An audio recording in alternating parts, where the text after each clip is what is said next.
How are you today? Hello, everyone. Hello, learners of Tarlac. Good morning, Math Talino Grade 4 learners! Welcome to Aral TarlakHenyo here on RTV Tarlac Channel 26. Simulcast over DCTC. Radyo Pilipino Tarlac. I'm Sir Glenn, your teacher broadcaster. Broadcasting live here at Paniki Tarlac. Remotely here in Concepcion, Tarlac. Live here at Barangay Pedro Elquines, Mayantok, Tarlac. Broadcasting live from Ramos National High School. Your anchor teacher today for grade 9 mathematics. your partner in education this time of pandemic.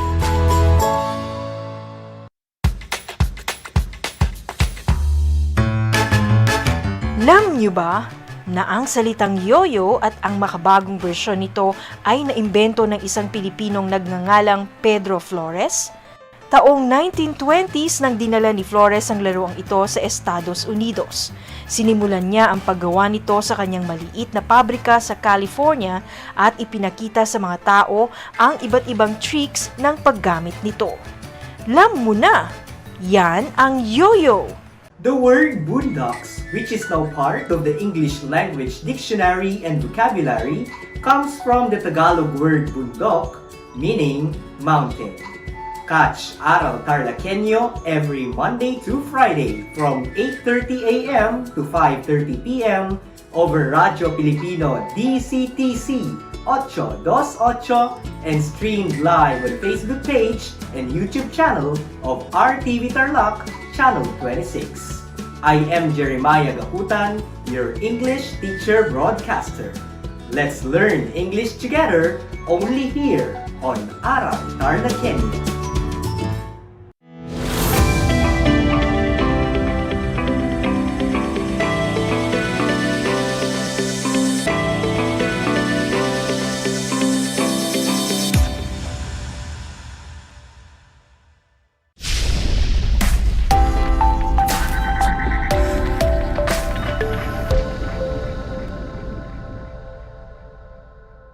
Learners, welcome to another fun and exciting journey of learning in English 9.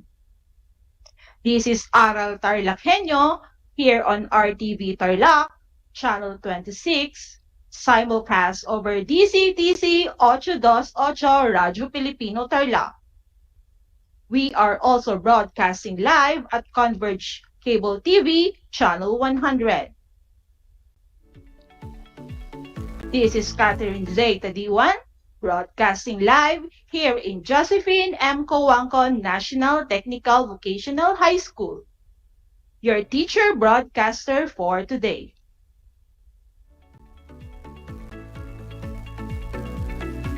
At this point, prepare yourself to an exciting journey in your English subject.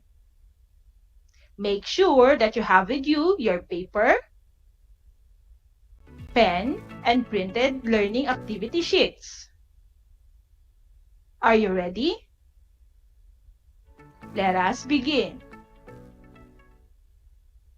In today's lesson, we will check your understanding of what you have learned in the previous episode by engaging yourself on the different activities related to the previous topic that I'm surely you will enjoy. At the end of this lesson, you're expected to analyze literature as a means of understanding unchanging values in the VUCA world: volatile, uncertain, complex, and ambiguous. Relate the text content to particular dispositions in real life, and illustrate understanding of the literary text through the use of a graphic organizer. In this episode, we will go through the following activities. Activity 1, let's review. Activity 2, spot me out. Activity 3, fleshing out a character. Activity 4, are we the same? Activity 5, where the character. Now, let us recall our previous lesson by answering our Activity 1. Let's review. Activity 1, let's review. Determine if the situation given in each number shows volatility, uncertainty, complexity, or ambiguity. Number 1. Matilda was stressed after having such elegant dress for the party. What is the answer? Comment down your answer in the comment section.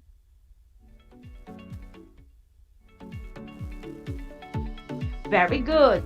The answer is ambiguity, because Matilda is an ambitious woman who always wants to seek attention and impress other people. Number 2. Victor was hesitant to tell the truth about the missing necklace.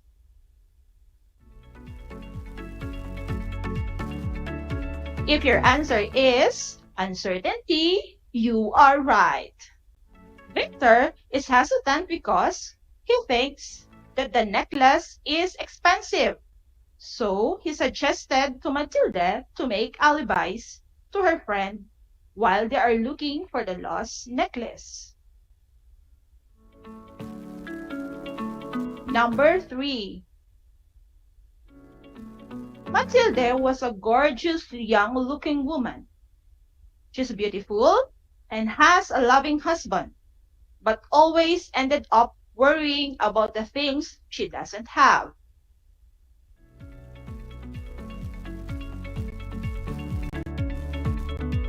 If you commented volatility, you are correct. Volatility because Matilda is an ambitious woman who wants more than what she has and what her husband can afford to give. Number 4. Matilda was crying after seeing the invitation for the party. What do you think is the answer? Good job! Ambiguity is the correct answer because Matilda was expected to be happy because she always wanted to attend party, but she ended up crying, realizing that she does not have anything elegant to wear. Number 5. Victor was a loving husband. Despite his wife's discontentment, he manages to love and support her until the end.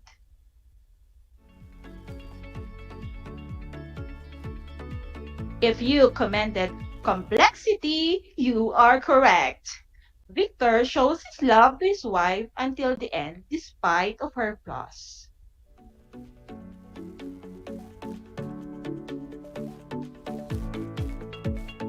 Job well done, learners!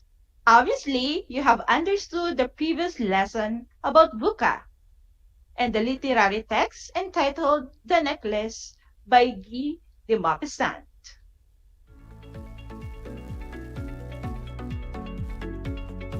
Now, let us proceed in Activity 2, Spot Me Out. You are going to identify whether each dialogue depicts volatility, uncertainty, complexity, or ambiguity. Are you ready? Let us start. Number 1.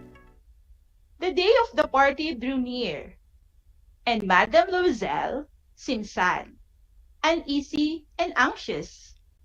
Her dress was ready. However, one evening, her husband said to her, "What's the matter with you? You've been very odd for the last 3 days." "I'm utterly miserable and not having any jewels, not a single stone to wear," she replied. "I shall look absolutely to no one. I would rather not go to the party. What do you think is the answer? If your answer is complexity, you are right. Number 2. Look here, Matilda, he persisted. What would be the cost of a suitable dress, which you could use on the other occasion as well? Something very simple.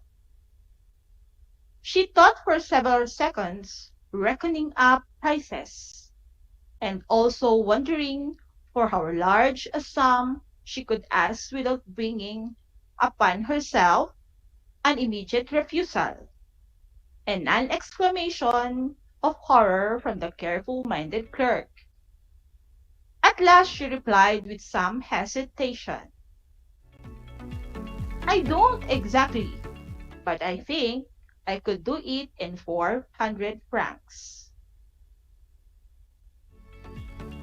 Please comment down your answer in the comment section. If you commented uncertainty, you are correct.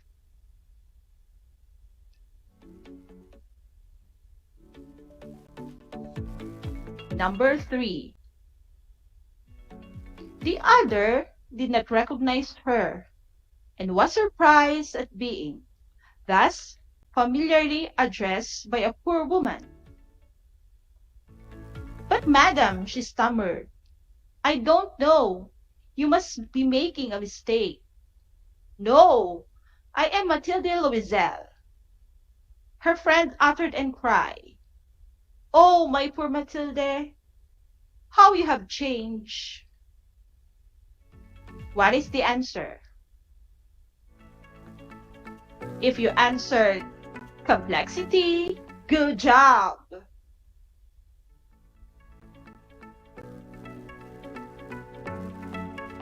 Number 4.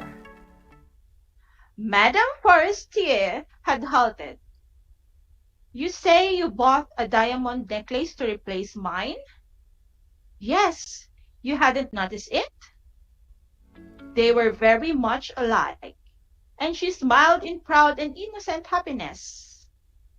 Madame Forestier, deeply moved, took her 2 hands. Oh, my poor Mathilde, but mine was imitation. It was worth at the very most 500 francs. What is the answer? If you commented ambiguity, you are right.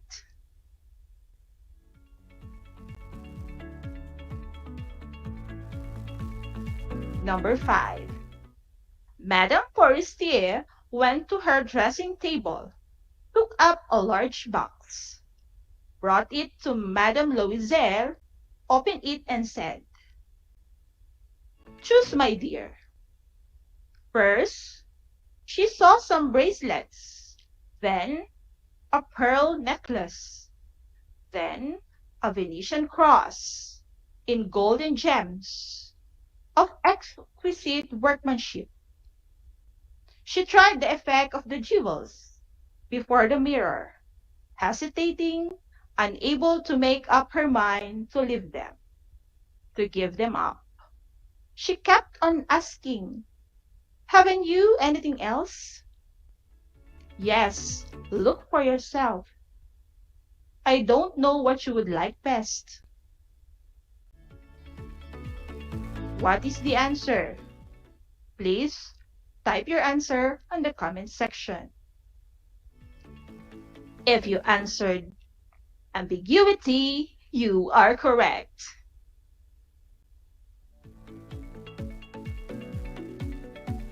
Job well done, learners! Did you get a perfect score? Oh, excellent! It seems that you already know how to analyze literature as a means of understanding unchanging values in the VUCA world. Now, after identifying the dialogues depicted in the literary texts, let us go deeper as we answer Activity 3, Fleshing out a character.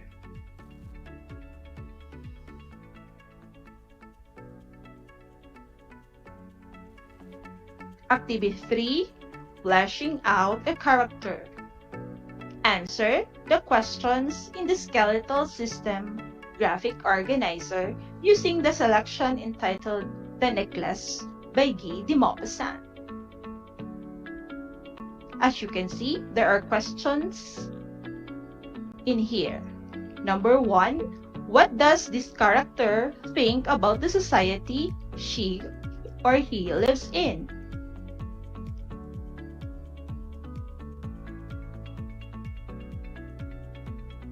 What plans this character make? Important things she or he said. What is at the heart of his or her personality that causes him or her to act and say what he or she does?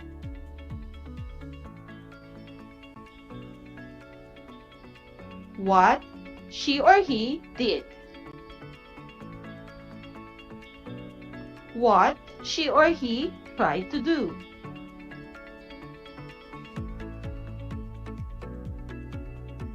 What are his or her personality strengths? What are his or her personality weaknesses?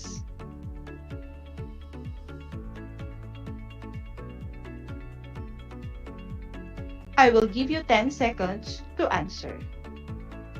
And write down your answer in the comment section.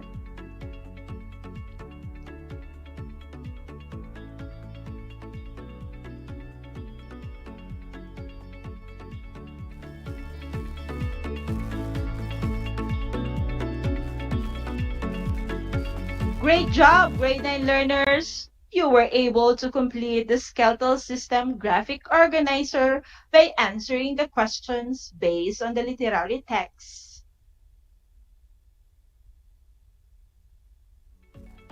Are you excited with our next activity?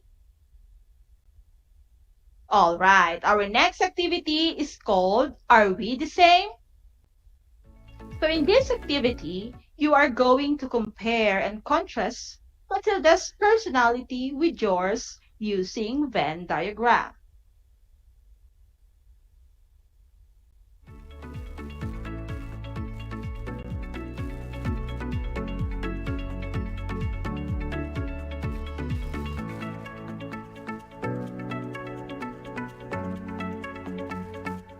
Very good, learners! You were able to illustrate your understanding of the literary text through the use of the graphic organizers.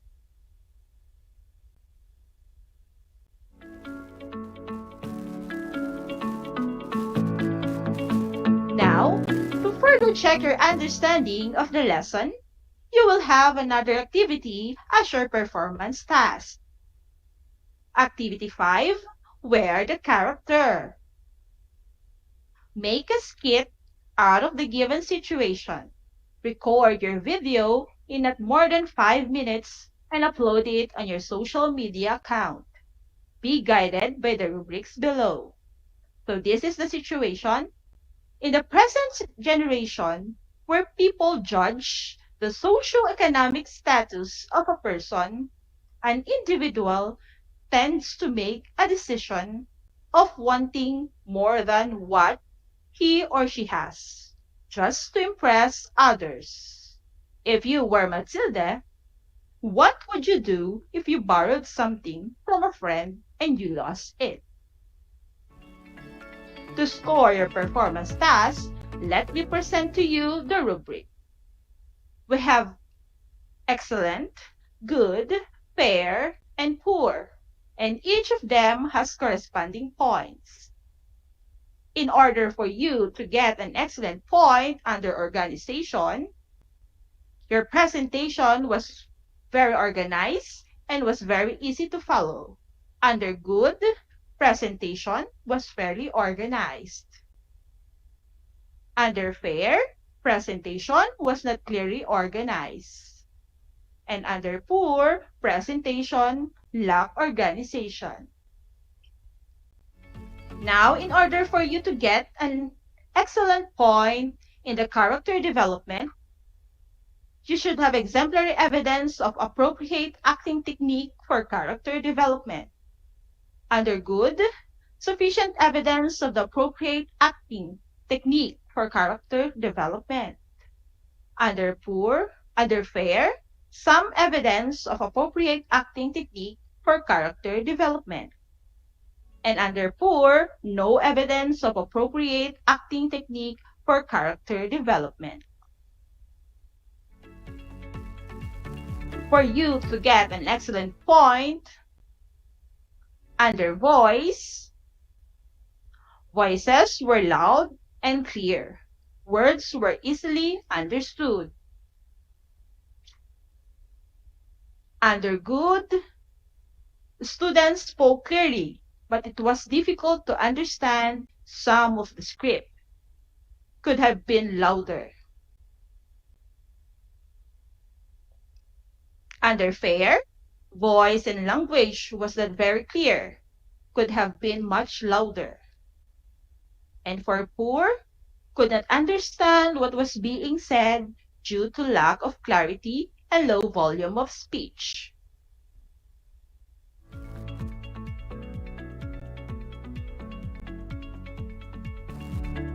Same as true with time. You have there the indicators on how you will get your point under excellent, good, fair, and poor.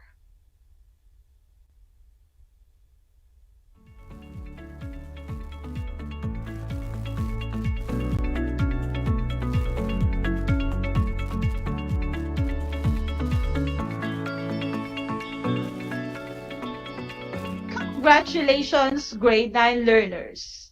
Indeed, you have a great job today. I hope you have learned a lot in today's episode. Until our next lesson in English Line here in Aral TarlakHenyo on RTV Channel 26, simulcast over DCTC 828 Radyo Filipino Tarlac.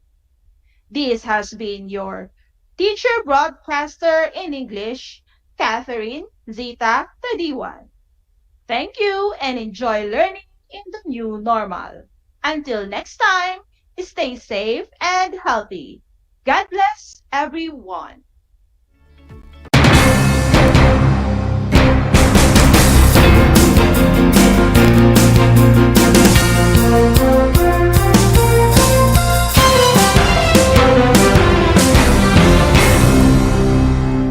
Nais mo bang magpabakuna? Alam mo bang may mga tinatawag na priority eligible groups? Sa bawat priority group, may mga sektor na nakahanay. Kung ikaw ay kabilang dito, wag nang magdalawang isip pa. Halina't magpabakuna na. Simula Hunyo, sisimula na ang pag-roll out ng mga bakuna sa A5 group o ang mga nabibilang sa indigent population. Ito ay ang mga kabilang sa mahihirap na populasyon base sa listahan ng National Household Targeting System for Poverty Reduction o NHTSPR o iba pang verification mechanisms ng local government units. Kaya kung ikaw ay nabibilang sa grupo na ito, tumawag o makipag-ugnayan sa inyong LGU upang malaman ang mga detalye tungkol sa inyong vaccination program katulad ng petsa, oras at lugar kung saan ka magpapabakuna.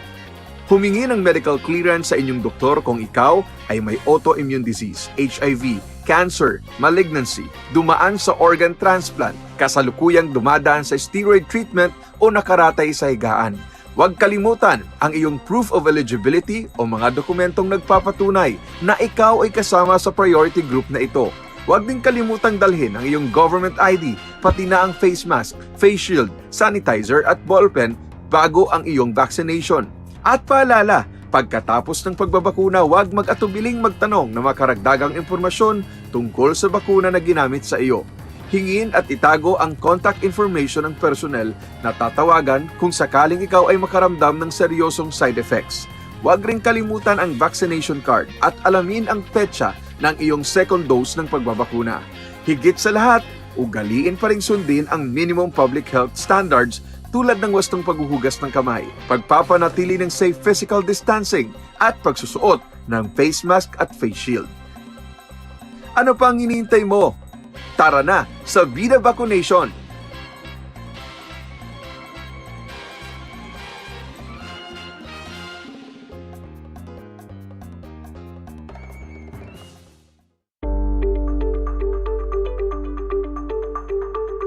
Sa pagnanais na mapigilan ng ating pamahalaan ang pagdami ng bilang ng mga kaso ng COVID-19, binuo ang One Hospital Command Center o OHCC upang mas mabilis na matugunan ang medikal na pangangailangan ng ating mga kababayan.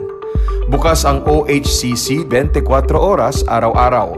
Tumawag lamang sa mga hotline nito sa 0919-977-3333 o 0915-777-7777 o 02-886-50500.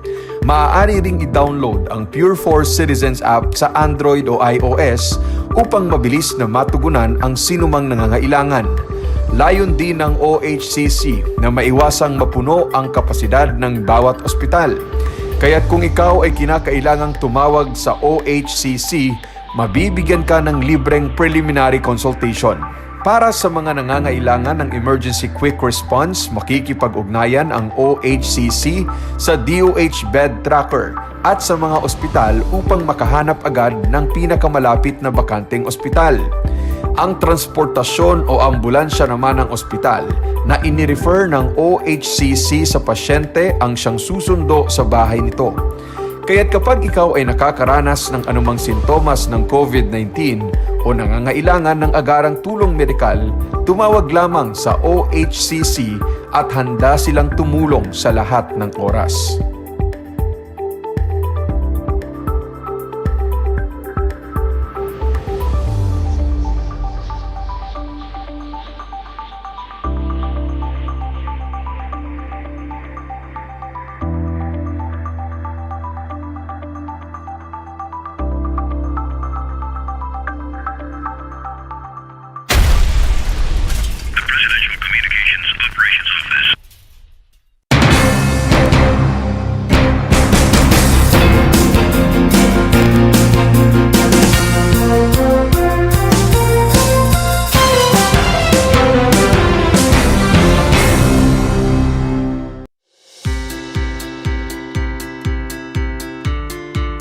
Upang matugunan ang mga kinakaharap na pagsubok ng mga guro at mag-aaral sa gitna ng kasalukuyang pandemya, nagsanib tulong sina Congressman Charlie Cojuangco ng unang distrito ng Tarlac, DEPED Region 3 Regional Director Dr. May B. Eclar at Tarlac Schools Division Superintendent Dr. Ronaldo Pozon para sa isang napapanahong proyekto na tinaguriang Project Shine, Aral TarlakHenyo.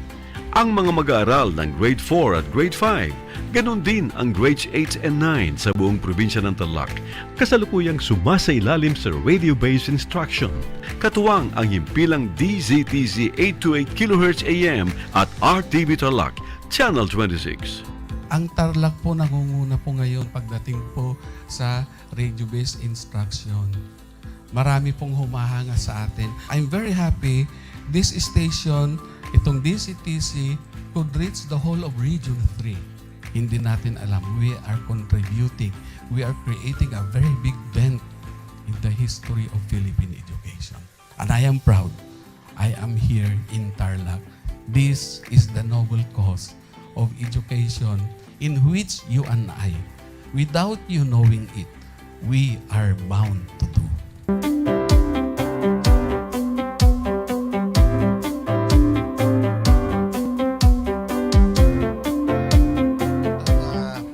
Project natin na Project Shine is a natural consequence dahil sa nangyari sa buong mundo. Let's continue to work together.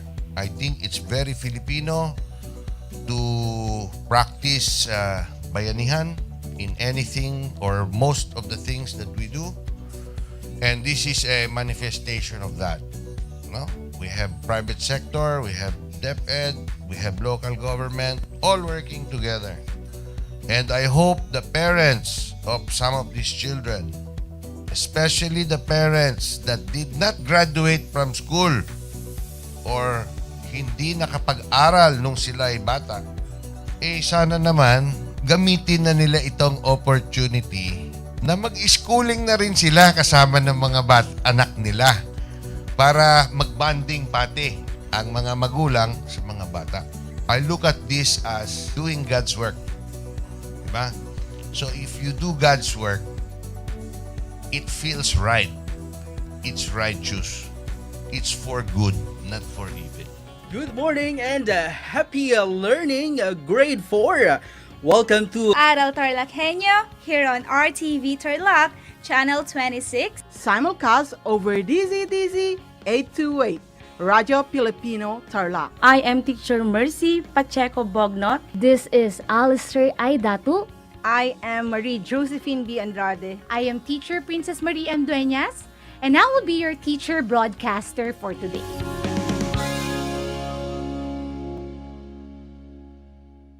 Alam niyo ba na ang gitnang Luzon ay tinaguri ang banga ng bigas ng bayan at kamalig ng palay ng Pilipinas dahil dito nagbumula ang malaking produksyon ng bigas sa ating bansa.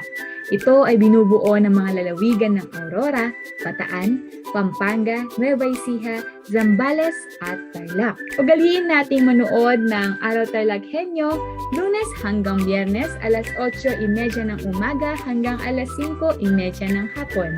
Ako si Binibining Pia Isrin Capiral, ang inyong teacher broadcaster sa Araling Panlipunan dito sa Project Shine Aral TarlakHenyo.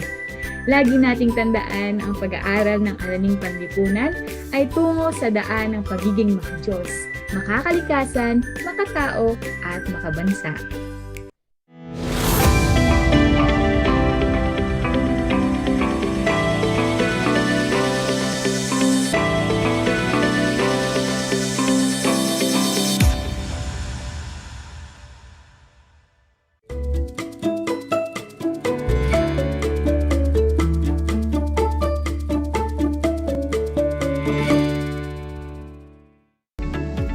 Welcome sa ating Aral TarlakHenyo ng Schools Division of Tarlac Province. Hatid sa inyo ng RTV Tarlac Channel 26 at DZTC 828 Radyo Pilipino Tarlac.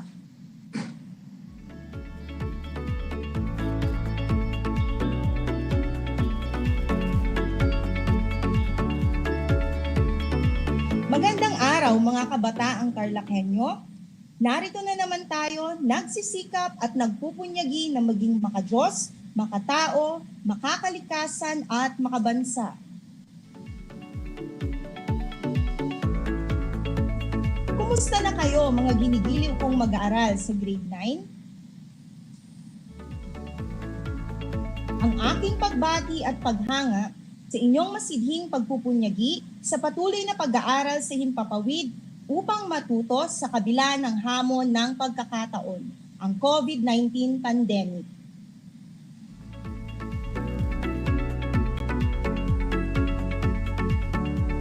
Ako ang inyong guro sa Araling Panlipunan Grade 9, Ginang Joverisa H. Bautista, magtuturo sa inyo mula dito sa bayan ng Kamiling. Sasamahan at gagabayan kayong maunawaan ang nilalaman ng ating aralin patungkol sa bahaging ginagampanan ng pamahalaan sa ekonomiya.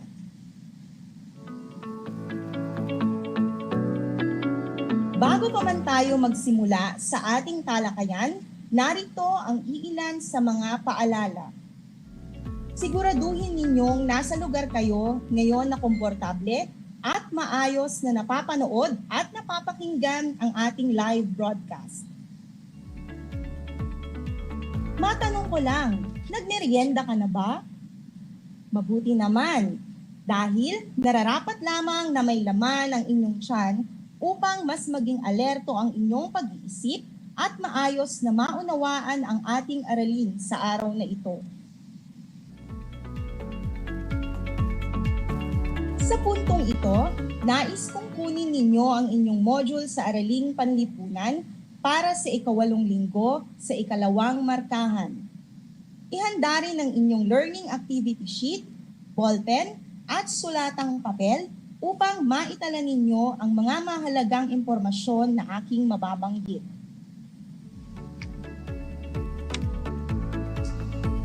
ating paksang aralin ay patungkol sa tungkulin sa ekonomiya. Bago tayo magsimula sa ating paksa ngayong araw, ay alalahanin muna natin ang ating naging aralin noong nakaraang linggo. Natatandaan pa ba ninyo? Magaling! Noong nakaraang episode ay ating tinalakay ang oligopolyo at monopolistikong kompetisyon bilang mga uri ng estruktura ng pamilihan sa anyo ng pamilihang may di ganap na kompetisyon. Ang oligopolyo ay may maliit na bilang o iilan lamang na producer ang nagbebenta ng magkakatulad o magkakaugnay na produkto at serbisyo. May kakayahang maimpluwensyahan o madiktahan ang presyo na umiiral sa pamilihan. Samantala, sa ilalim ng monopolistikong kompetisyon, maraming kalahok na producer ang nagbebenta ng mga produkto sa pamilihan, subalit marami rin ang mga consumer.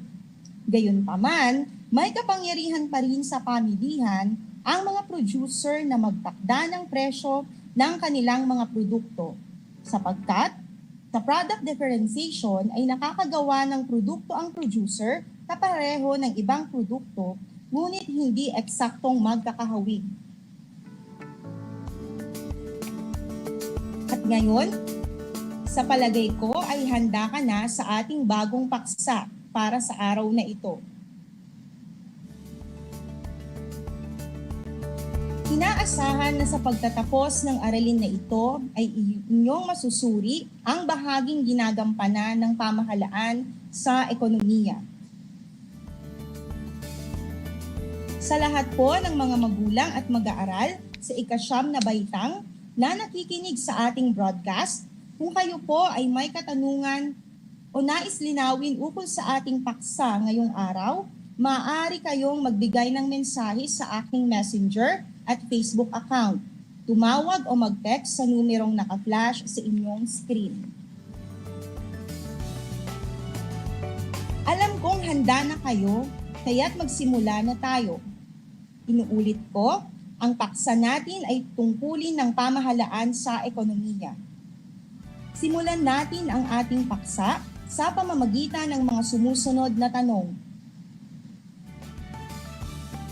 Una, gaano nga ba kahalaga ang papel ng pamahalaan sa pagpapanatili ng katatagan ng ekonomiya sa ating bansa?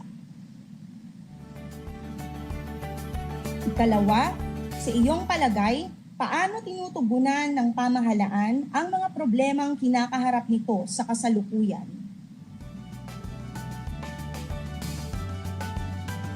Ikatlo, kung ikaw ang Pangulo ng Pilipinas sa panahong ito ng pandemya, ano ang iyong higit na isasaalang-alang? Ang pagpapatuloy ng quarantine upang mapangalagaan ang buhay ng iyong mamamayan o ang pagbubukas ng ekonomiya upang wakasan ang gutom na nararanasan ng mga tao? Batid kong ikaw man ay nahihirapan sa pagsagot ng mga katanungan, gayon din ang ating pamahalaan, na ngayon ay nahaharap sa isang napakahirap na sitwasyon. Naiibig ito sa pagtugon sa ating pangangailangang pangkaligtasan at pangangailangang pangkabuhayan. Ngayon, ay ating alamin ang pananaw ng Choryang Laissez-faire ukol sa mga katanungang iyan. Ayon sa Choryang Laissez-faire ni Adam Smith, bilang isang doktrina o paniniwalang pang-ekonomiya, hindi pinapayagan ng prinsipyong ito ang pakikialam ng pamahalaan sa estado, bayan o bansa sa mga pangyayaring may kaugnay sa ekonomiya.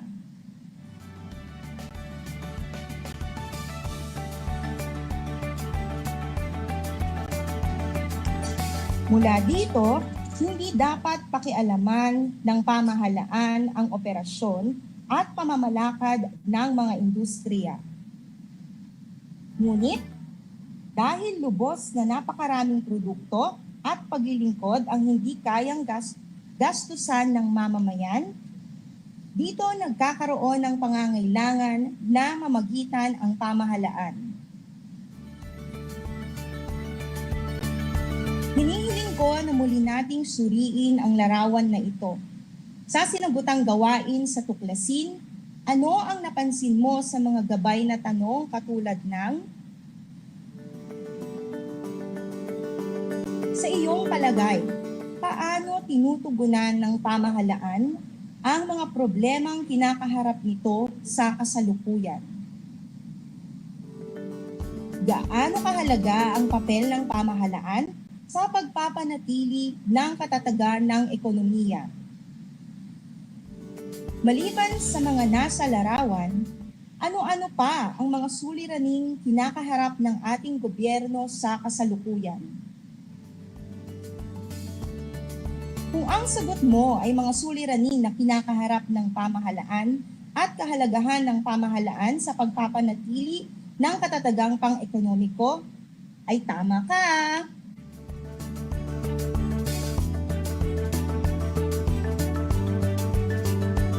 Ang pamahalaan ay kabahagi sa paggalaw ng ekonomiya. Sa pagtataguyod ng katatagan ng ekonomiya, mahalaga na maging aktibo ang pamahalaan sa mga gawaing pangkabuhayan.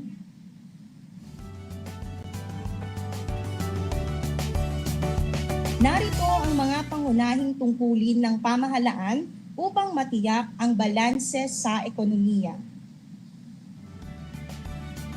Una, ang pagkakaloob ng serbisyong panlipunan. Ang mataas na kriminalidad ng isang bansa ay hindi nakakahikayat sa pamumuhunan. Ang pagpapanatili ng kapayapaan at kaayusan ay susi sa pagiging matatag na ekonomiya. Ang mataas na kamuwangan at malusog na lakas paggawa ay magreresulta ng mataas na produktibidad at paggastos sa infrastruktura upang mapabilis ang daloy ng tao. Pangalawa, pagtataguyod ng kompetisyon. Tungkulin ng pamahalaan na pangalagaan ang karapatan ng mga mamimili, kung kaya ang monopolyo sa anumang kalakal ay mahigpit na binabantayan. Tinitiyak ng gobyerno na hindi sa iilang tao lamang tatakbo ang ekonomiya.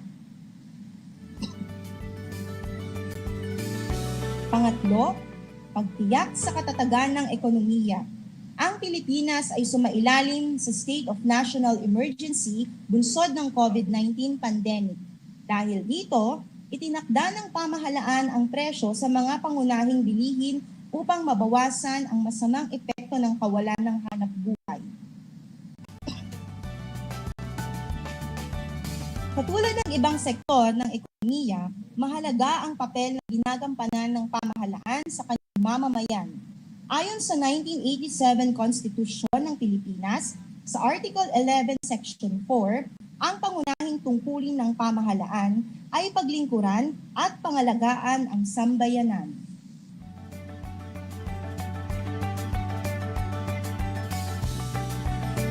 Tungkulin ng pamahalaan na tiyakin na maging matatag at balanse ang ekonomiya ayon sa kapakinabangan ng lahat. Halimbawa nito ay ang pagbuwag ng monopolyo sa kalakalan upang masiguro ang kompetisyon sa pamilihan at hindi lamang iilan ang makinabang sa ekonomiya.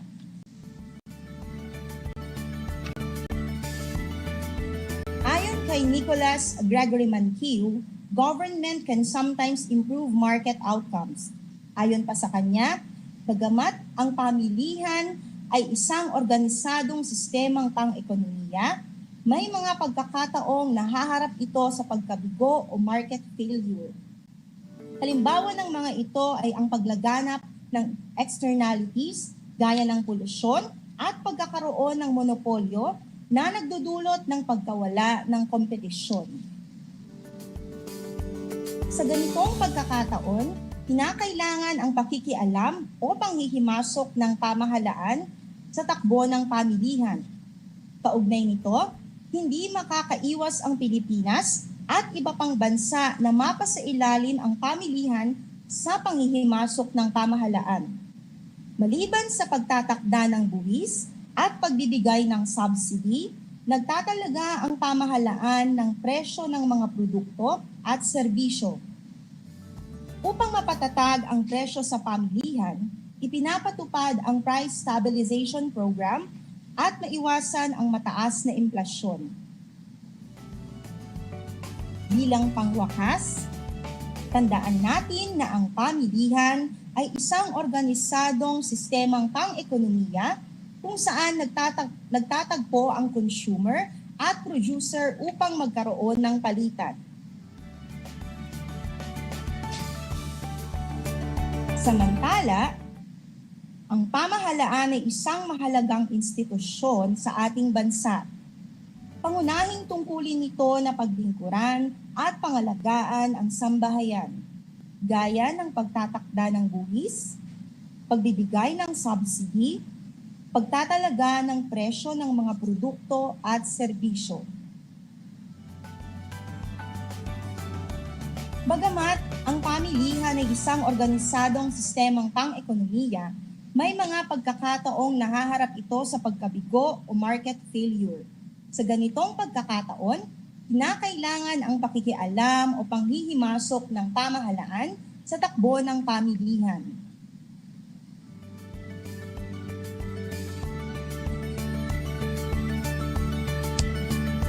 Bago tayo magtapos sa ating episode ngayong hapon, ay magkakaroon tayo ng maikling pagtataya.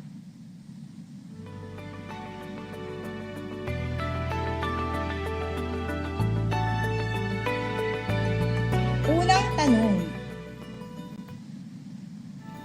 Anong organisasyon ang may kakayahang gumawa ng batas at magkontrol ng presyo? A. Pamilihan, B. Pamahalaan, C. Mamimili, and letter D. Negosyante. Kung ang iyong sagot ay B, pamahalaan, ikaw ay correct.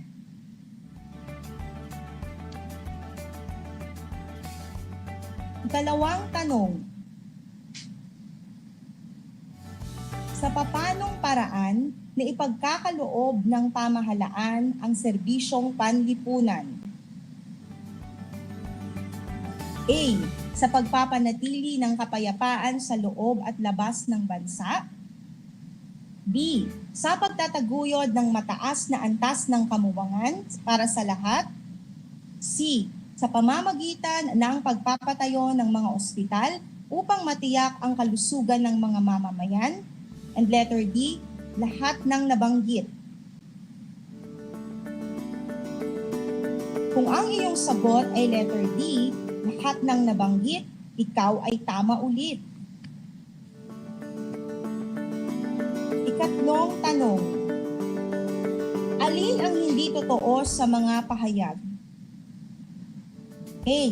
Tungkulin ng pamahalaan na magkaloob ng serbisyong panlipunan.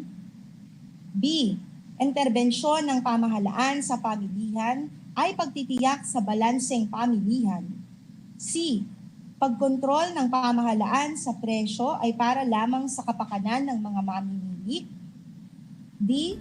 Tungkulin ng pamahalaan na tiyaking hindi lamang sa ilan tatakbo ang ekonomiya ng bansa. Kung ang napili mo ay C, ang pagkontrol ng pamahalaan sa presyo ay para lamang sa kapakanan ng mga mamimili, ikaw ay tama. Ika-4 na tanong.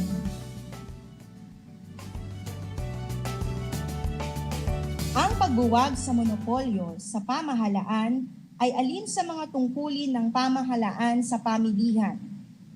Letter A, pagtataguyod ng kompetisyon.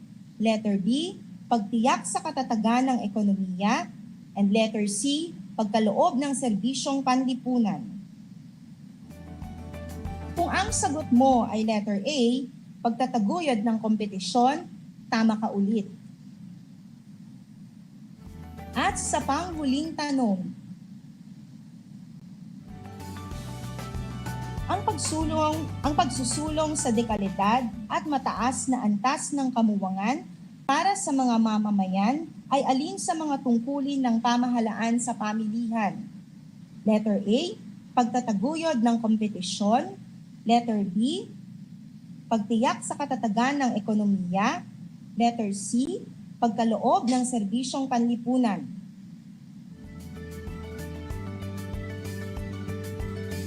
Kung ang sagot mo ay C, pagkaloob ng serbisyong panlipunan, ikaw ay correct.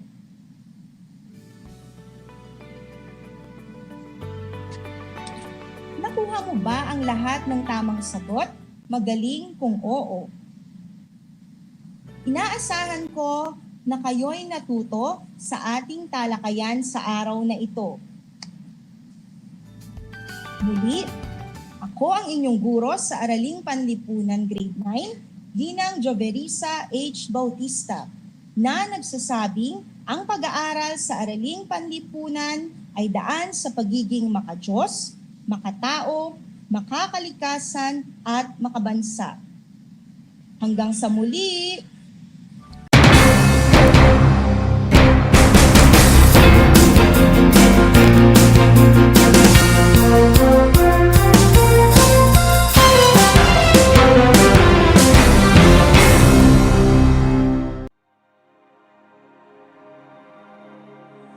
Ang Moderna vaccine ay ginawa sa United States, mainly funded by the National Health Institute sa US, sa grupo nila ni Anthony Fauci. Kaya in terms of reputation, maganda talaga ang bakuna na to at talagang inaasahan natin na isa siya sa mga bakuna na mas matagal at durable ang protection sa atin. Matapos ang Pfizer vaccine, ating kilalanin ang ikalawang COVID-19 vaccine na mula sa Estados Unidos, ang Moderna.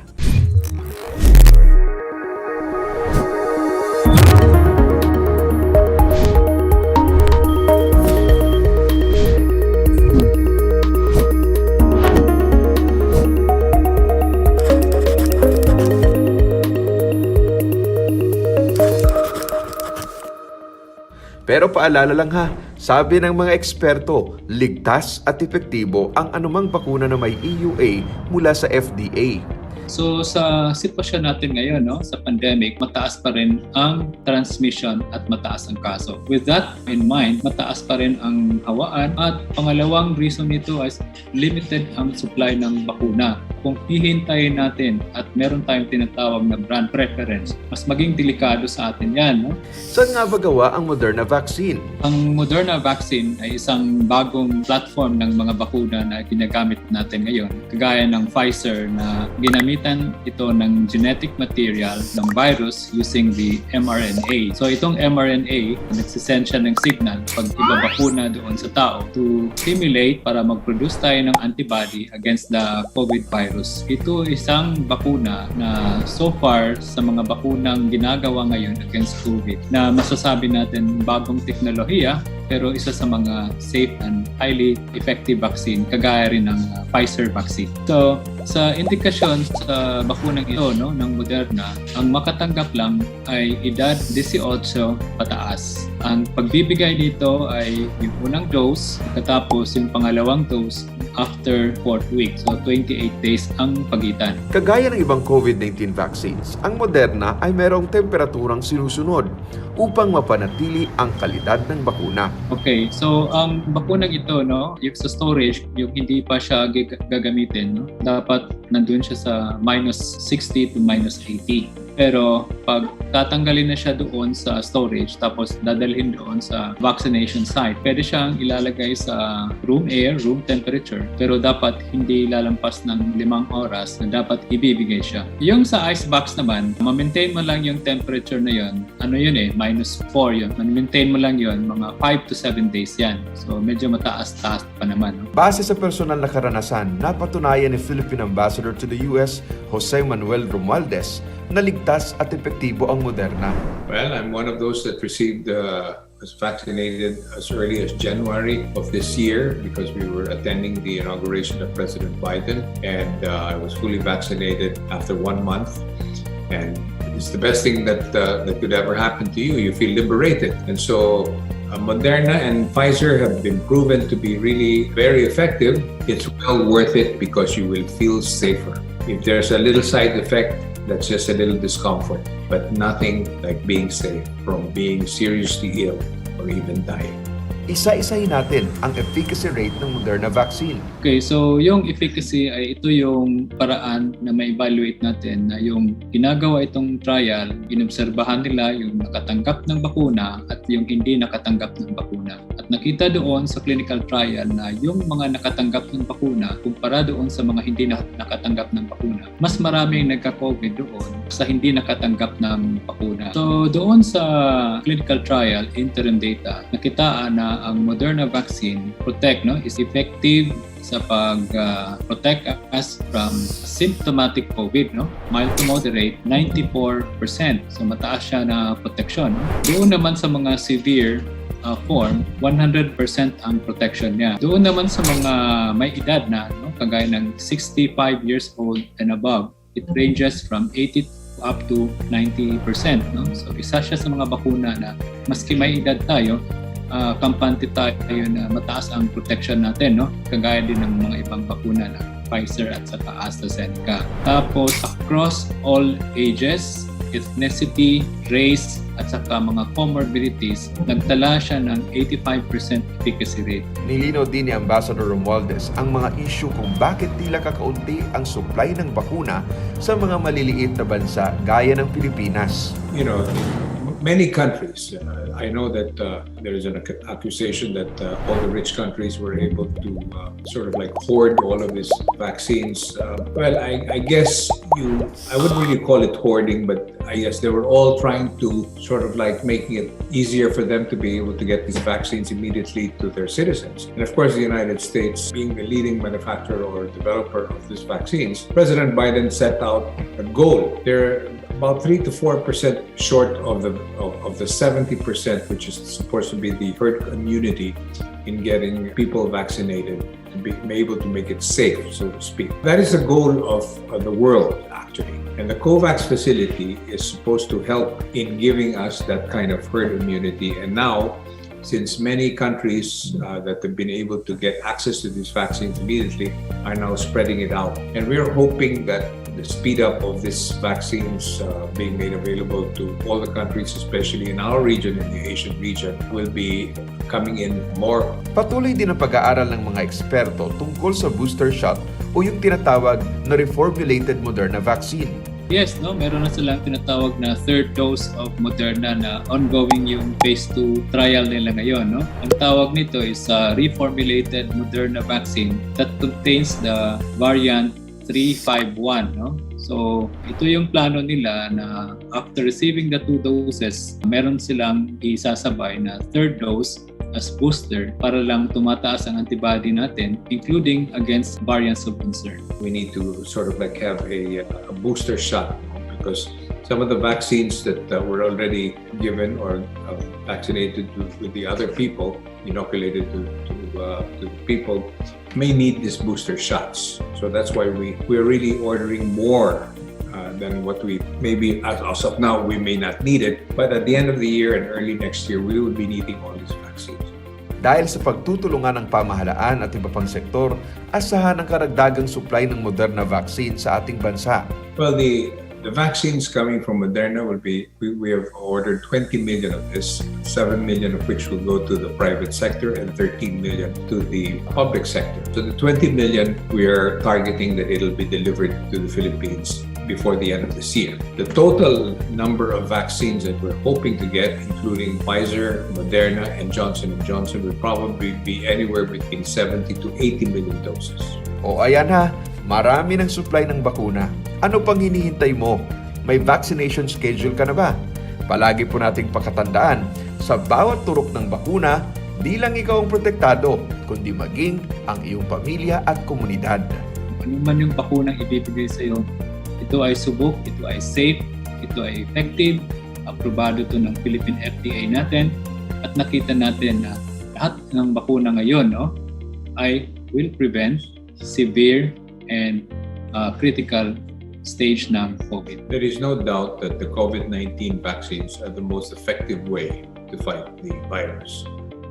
This has been proven here in the United States, as we all know, and that's the reason why we worked closely with Secretary Carlitos Galvez in bringing in the Moderna vaccines. So we're urging everyone to take the vaccines. Whatever the vaccines available, the kind of freedom that we've been used to being able to move around will come back to us as soon as everyone is vaccinated.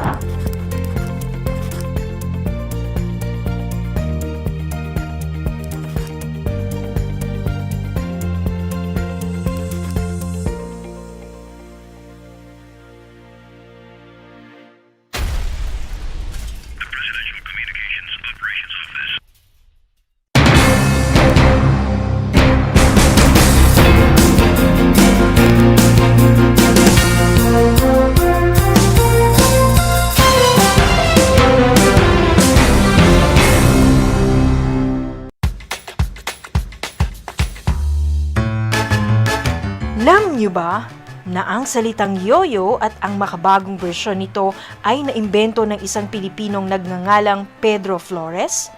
Taong 1920s nang dinala ni Flores ang laruang ito sa Estados Unidos. Sinimulan niya ang paggawa nito sa kanyang maliit na pabrika sa California at ipinakita sa mga tao ang iba't ibang tricks ng paggamit nito. Alam mo na, yan ang yoyo! How are you today? Hello, everyone. Hello, learners of Tarlac. Good morning, Mas Talino Grade 4 learners. Welcome to Aral TarlakHenyo Here on RTV Tarlac Channel 26. Simulcast over DCTC Radyo Pilipino Tarlac.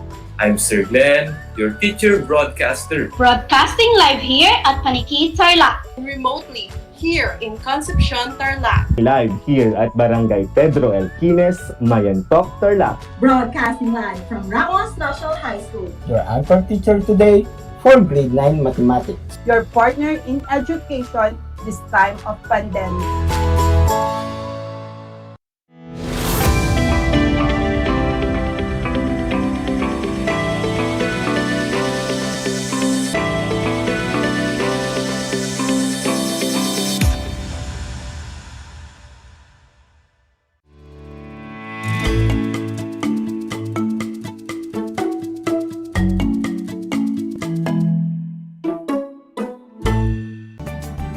Good afternoon, grade 9 learners. Welcome to Aral TarlakHenyo here on RTV Tarlac, Channel 26, simulcast over DZTC Radyo Pilipino Tarlac.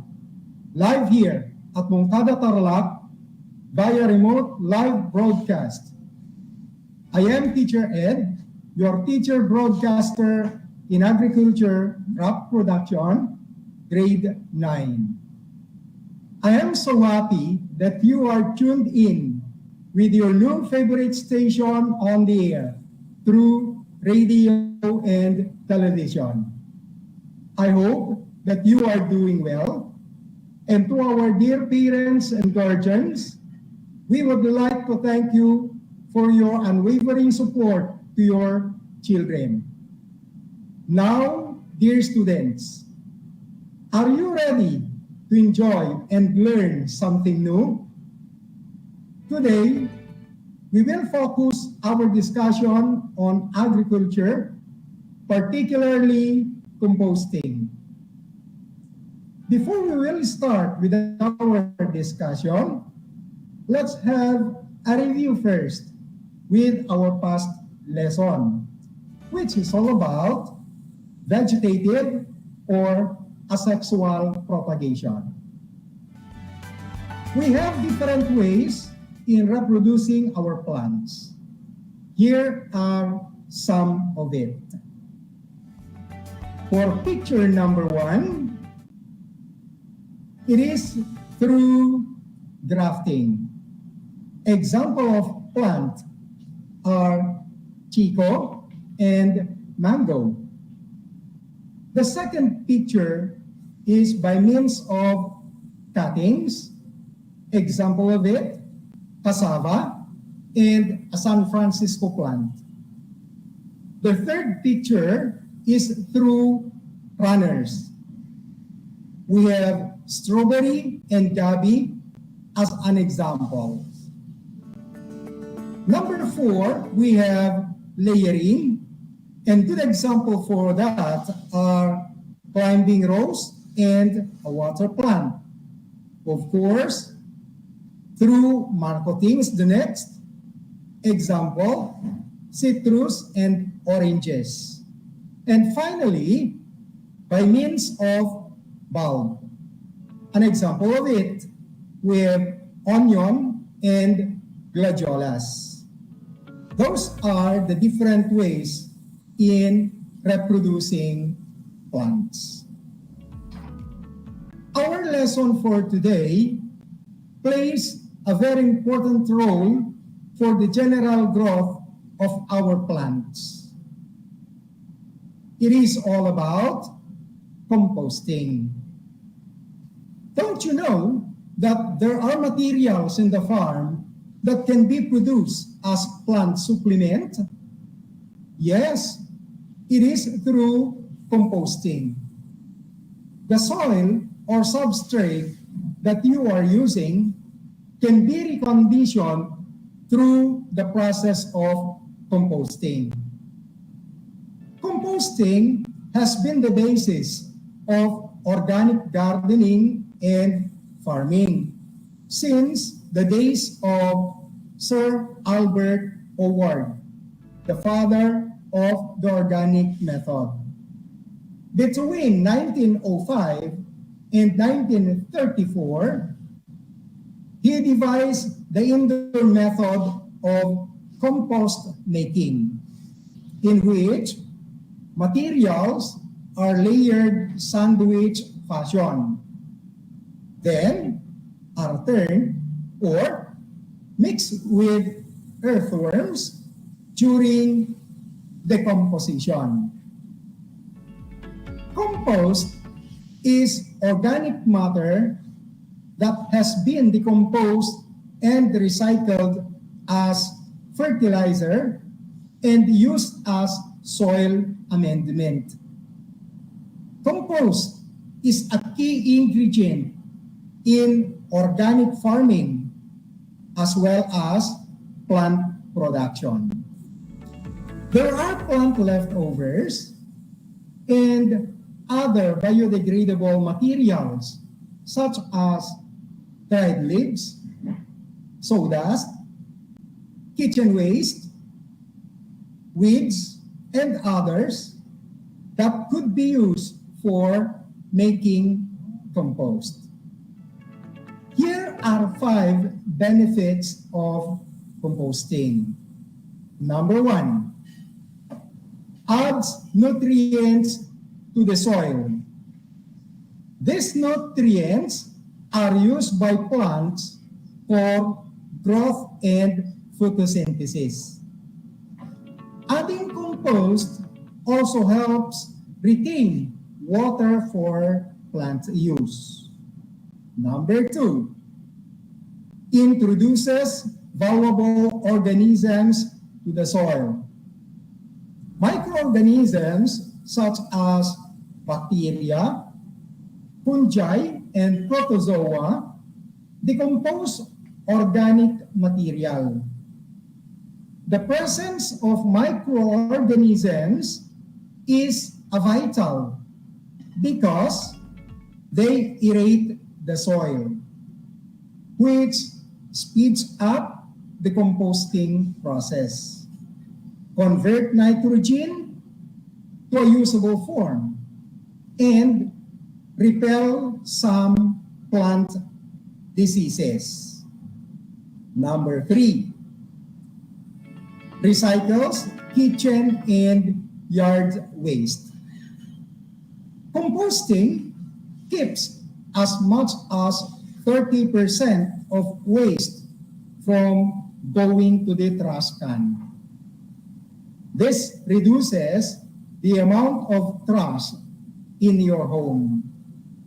Number 4, reduces landfill wastes. Many people think that organic material will just decompose in a landfill. This is true, but the process is a lot slower. When organic material does decompose, the nutrients produced are being wasted. Number 5, good for the environment. Composting is free and a lot of healthier for the environment. By composting, you are not relying on factory-made fertilizers and chemicals. Now, the steps in preparing composts. First step, choose a site near your supply of waste materials. It should also be near your house and at a level that will not be flooded easily. Number 2, construct a shelter to protect the pile from hard rain, measuring at least 2 meters by 3 meters. The third, spread a 5 to 6 inch layer of soil under the shelter. Fourth, gather and dust weeds, leaves, animal manure, wood ashes, garbage, garden waste, kitchen leftovers, and other biodegradable materials on top of the soil layer. Continue adding weeds, grasses, garden cuttings until the pile is about hip level. The fifth, water the pile evenly every day or every 2 days to keep it moist. The moisture will help in rotting the pile faster.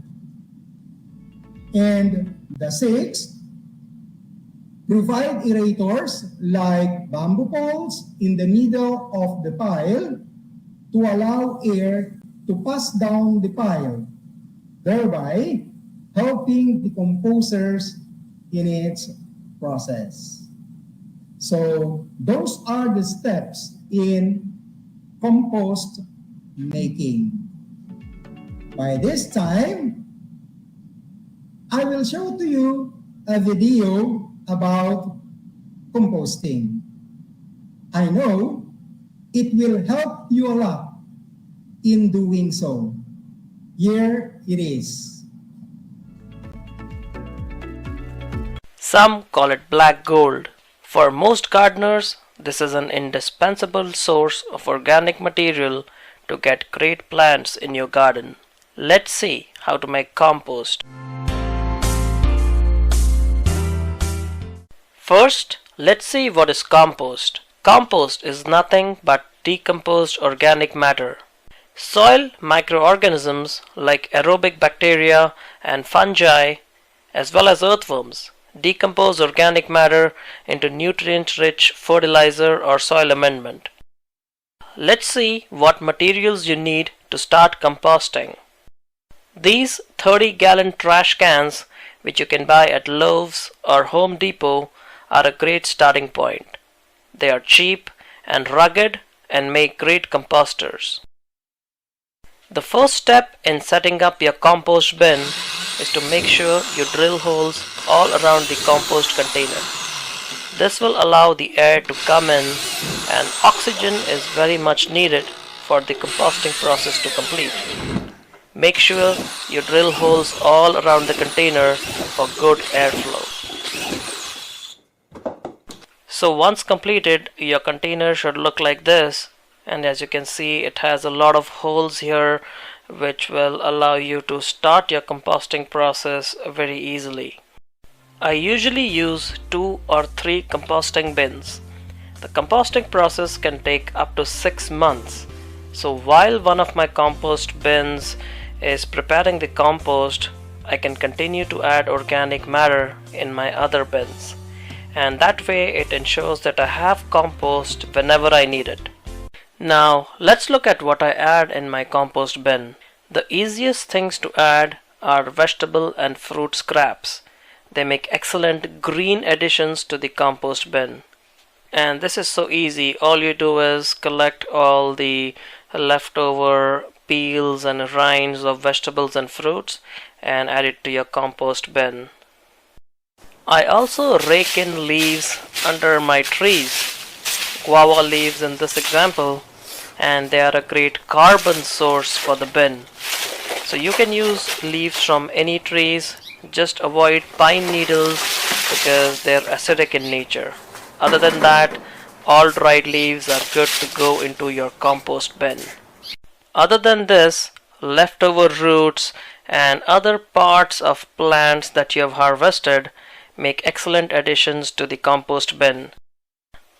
So what I usually do is pick out all the plant remains after I have recycled my containers, and you can find a lot of organic matter in your container soil, and instead of using this soil again, I just toss it into my compost bin so that it's well composted and then it can be used. I also add a layer of used potting soil which has the soil microorganisms that kickstart the composting process. You can use any kind of soil for this purpose. You can even add earthworms to your compost bin. These worms will happily eat all the food scraps and convert it into nutrient-rich fertilizer. So here are some things that you can add to your compost pile. Coffee and tea grounds, but not made with milk. Eggshells, hair, vegetable and fruit peels or scraps. Plant remains, leaves, greens or dry, grass clippings, straw, hay, any parts of plants. Shredded newspaper and cardboard, and wood chips or sawdust.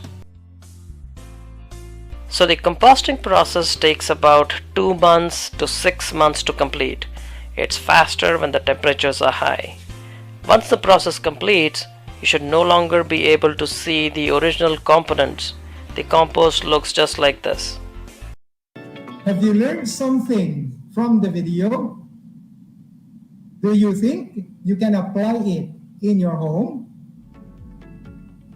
If you really love plants and gardening, you can just easily produce compost out of the biodegradable materials present around.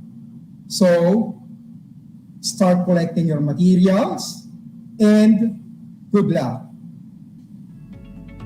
This time, may I ask you to get a sheet of paper for your evaluation. Based on what we discussed, arrange the procedures in compost making in an orderly manner. Write 1 for the first, 2 for the second, and so forth. I will going to read the procedures twice. Let's start. Number 1, spread 5 to 6 inch layer of soil under the shelter. Spread 5 to 6 inch layer of soil under the shelter. Number 2, provide aerators like bamboo poles in the middle of the pile to allow air to pass down the pile, thereby helping the composers in its process. Provide aerators like bamboo poles in the middle of the pile to allow air to pass down the pile, thereby helping the composers in its process. Number 3, construct a shelter to protect the pile from hard rain. Construct a shelter to protect the pile from hard rain. Let's move to number 4. Choose a site near your supply of waste materials. Choose a site near your supply of waste materials. For number 5, water the pile evenly every day or every 2 days to keep it moist. Water the pile evenly every day or every 2 days to keep it moist. And for number 6, gather the materials needed and pile up to your desired height. Gather the materials needed and pile up to your desired height. Okay, let's find it out. Who among you got the perfect arrangement? Dear learners, be honest in checking your papers. The correct arrangement is, for number 1, step 3. For number 2, step 6. For number 3, step 2. For number 4, step 1. For number 5, step 5. And for number 6, step 4.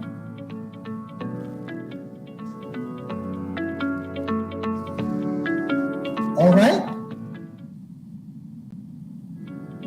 That ends our session for this afternoon. But before we will end, who among you got the perfect arrangement? Congratulations! You are now ready to have your own composting. I hope you enjoyed our on-air live discussion. It has been a great afternoon serving you all. This is Project Shine, Aral TarlakHenyo, brought to you by the Department of Education, Division of Tarlac Province, in cooperation with DZTC 828 AM station. I am Teacher Ed of San Pedro National High School, Grade 9 TLE Anchor Teacher for today, saying, in TLE, we have knowledge, skills, and progress. Thank you, and God bless.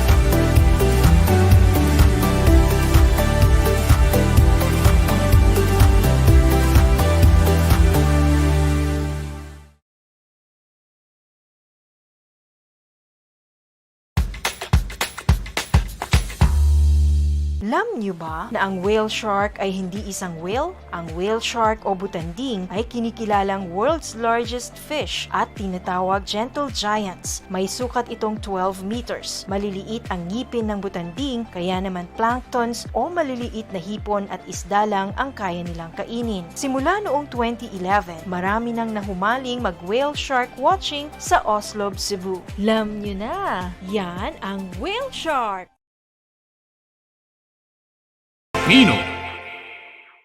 Sa bawat hagupit na dala ng kalikasan, matinding pinsala ang hatid sa mga bayan at sa mga tinamaan, tanging pag-asa ang kanilang pinanghahawakan. Ipamalas natin ang tunay na diwa ng bayanihan. Let us help as one. Ibahagi ang pakikipagtulungan sa mga sinalanta ng Bagyong Odette.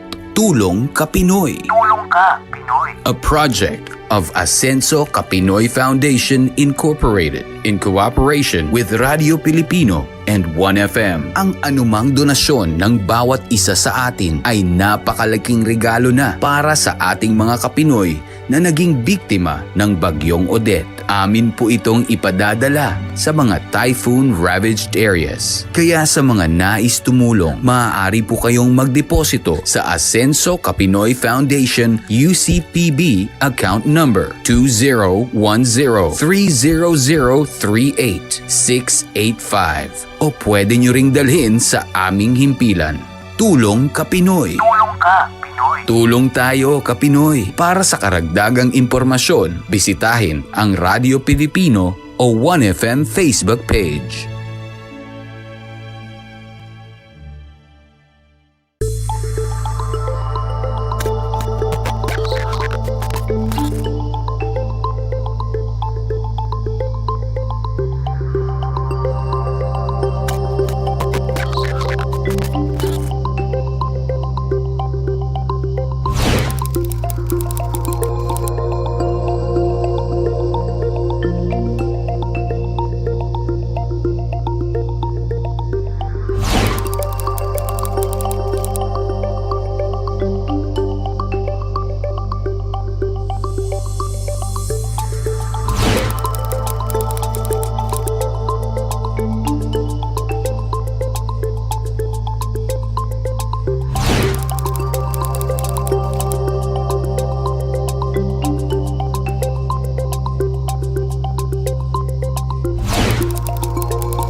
Kumusta mga giliw kong tagapakinig? Nagbabalik ang inyong paaralang panghimpapawid, Aral TarlakHenyo, sa RTV Tarlac, Channel 26, at sa bayang naririnig sa DZTC 828, Radyo Pilipino Tarlac. Tayo rin ay napapanood sa FB Live ng RTV Tarlac Channel 26. Sumasahimpapawid mula sa bayan ng Pura Tarlac, mula sa bayan ng San Clemente, mula rito sa Borok Elementary School, Pura Tarlac, sa bayan ng Kapas Tarlac. Ako, ang inyong guro,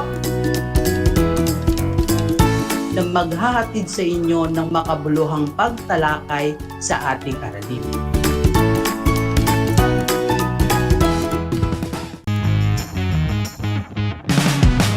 I'm back! This is Sir Z, your teacher broadcaster. Magandang araw mga kapantas!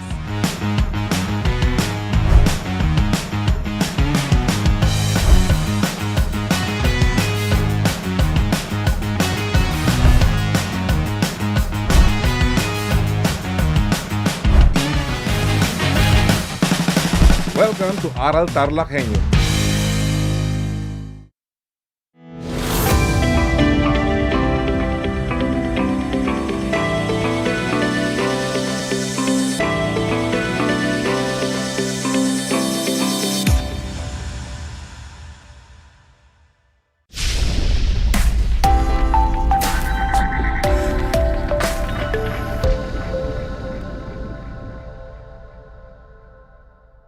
Live via Google Meet and Facebook live streaming. Ladies and gentlemen, good day to all our listeners out there, especially to all grade 9 learners. Welcome to Aral TarlakHenyo here on RTV Tarlac Channel 26 simulcast over DCPC, Radyo Pilipino Tarlac. I am Cesar Rim M. Vergara, or you can call me Sir Rim, your teacher broadcaster for Health 9, and who will help you understand and aiming for a fruitful learning experience on our lesson today. So sit back, enjoy and relax, my dear grade 9 learners from all over the Tarlac province as we go over our 25 minutes lesson. I just want to make some important reminders before listening to our broadcast. Make sure that you are in a quiet, relaxed, comfortable place and with the guidance of your parent or guardian when listening or watching. And of course, make sure that you have a copy of your module, learning activity sheet, compendium to better understand our interesting lesson. Our second quarter lesson in Health 9 for week 3 and 4, substance use and abuse is a social and health concern here in the Philippines. This module will help you understand the different effects, specifically the different types of drugs, the short and long-term effects, and it will help you understand on how we can prevent drug use and abuse.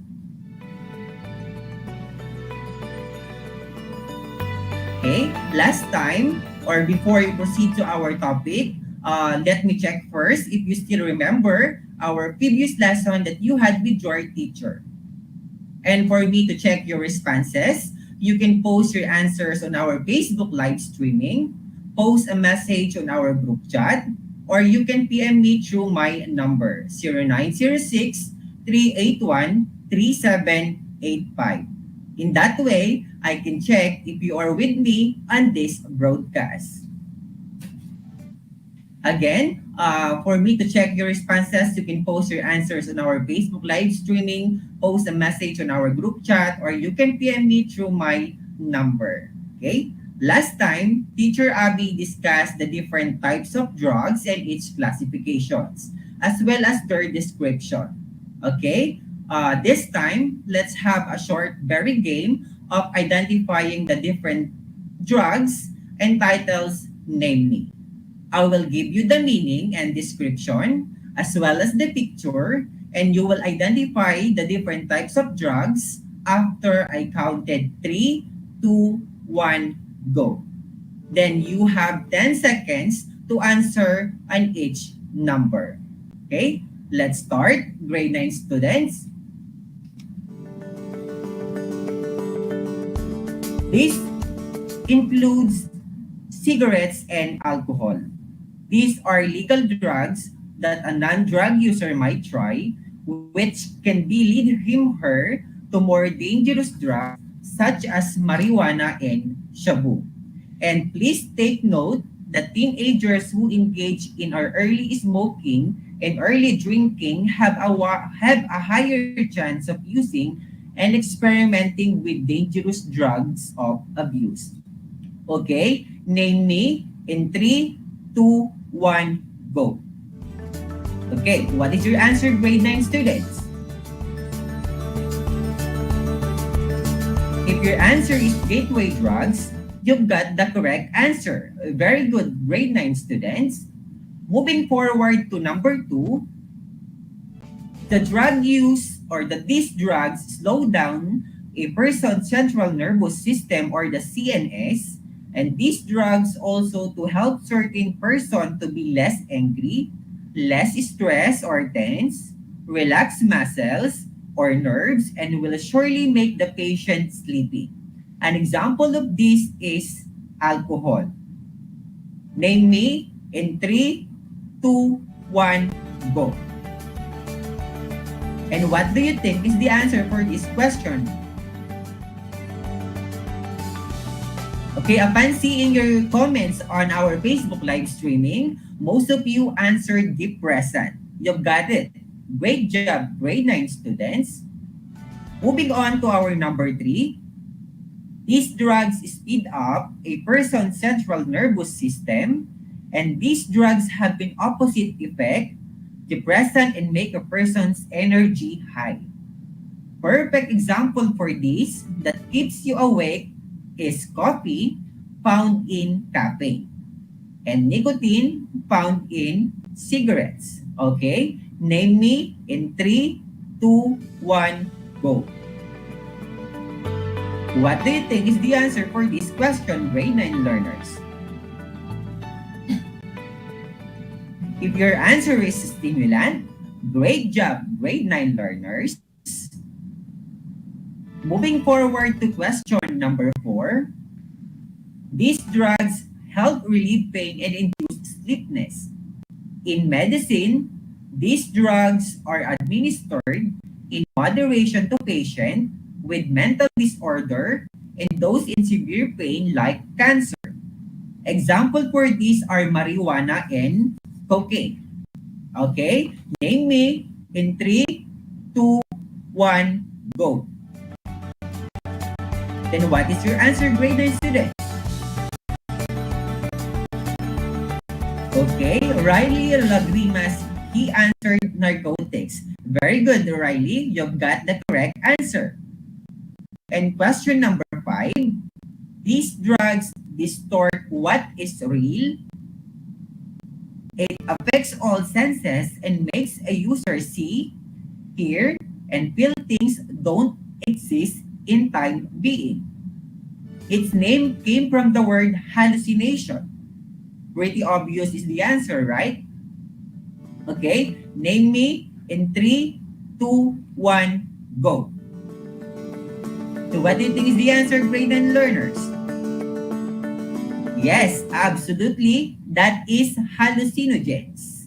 We are now down to our last type of drug, and these drugs are found in an ordinary household chemical products and anesthetics. Example of household products as this type are acetone, rugby or solvent, ordinary and spray paint, cleaning fluids, and air conditioner fluids. You intake these substances through nasal inhaling. Okay? Name me in 3, 2, 1, go.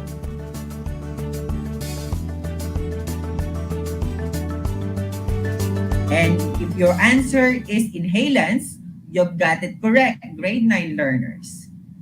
Okay? Then count your scores and submit it to your teacher. And again, thank you for participating on our short recap about the lesson that you had with your teacher. And I'm glad that you still remember our previous lesson that you had with your teacher. We have the gateway drugs, stimulants, depressants, hallucinogens, narcotics, and inhalants. So this leads us to the continuation of our topic for today's afternoon broadcast in Health 9, which are the harmful effects, both short and long-term effects of the different drugs mentioned before. Okay, some people give several reasons for taking drugs. Some believe that these drugs can make them feel look good and better. Some people are use drugs for pleasure. Continuous and prolonged drug use has a very bad effects in a person. It can alter his or her behavior, mental, physical, and psychological condition. It also leads the person to severe health problems, poor quality of life, and eventually death. So grade 9 students, we must understand that it is not easy to know and feel the effects of drugs in our body because effects are not always the same with drug user. So each classification of drugs has its own different short and long-term effects in our body. Short-term effects can last for a couple of hours, days, or shorter periods, while long-term effects can be felt for a couple of days, months, or even for a lifetime. So this time, grade 9 student, I'm going to show you a short video clip made by my former students of Tarlac National High School. Then upon watching, you will notice and you will understand the different short and long-term effects of drugs in our body.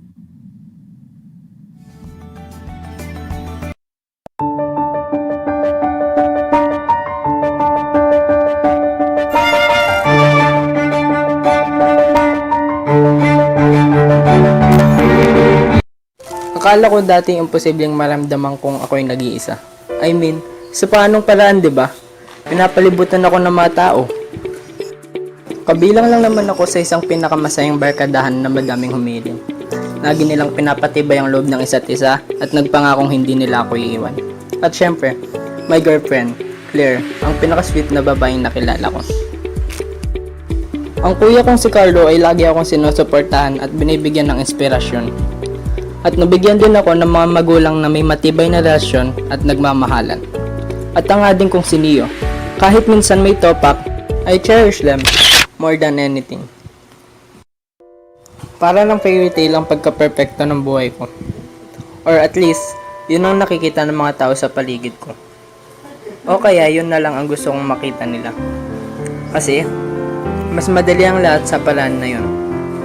Mas madali sa pagsabi ng totoo, mas madali kaysa mahusgahan at mahapi ng lipunan, at mararamdaman kong ako'y nag-iisa at kakaiba.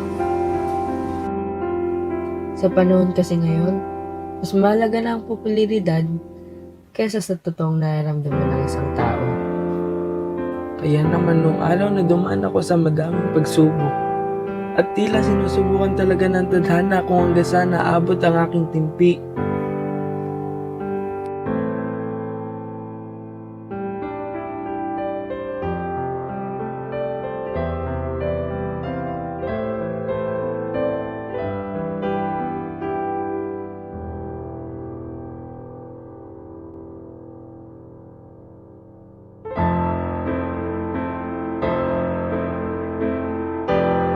Ako'y may natagpuan. Isang pakete. Ako'y nagtaka. Sino kaya ang maglalagay nito dito? Bakit may ganito sa gamit ko? Ang alam ko dati tagong-tago ang bentahan ng illegal na droga. Pero tignan mo itong natagpuan ko sa aking libro. Dahil sa kuryosidad, tinikman ko ito. At sabi nila, nakakatanggal daw ito ng problema. Pero bakit ganon? Hindi naman masarap. Ay, joke lang. Sobrang sarap pala. Para akong nasa langit.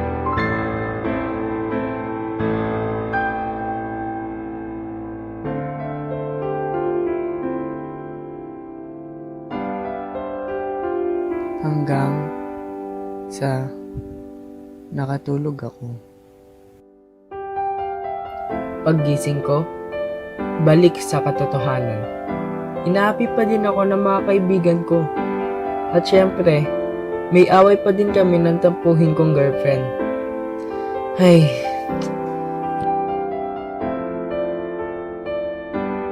Pero ang totoo niyan, nasa punto na ako ng buhay ko na pagod na akong magpanggap. Pagod maging mag-isa, pagod na akong mabuhay.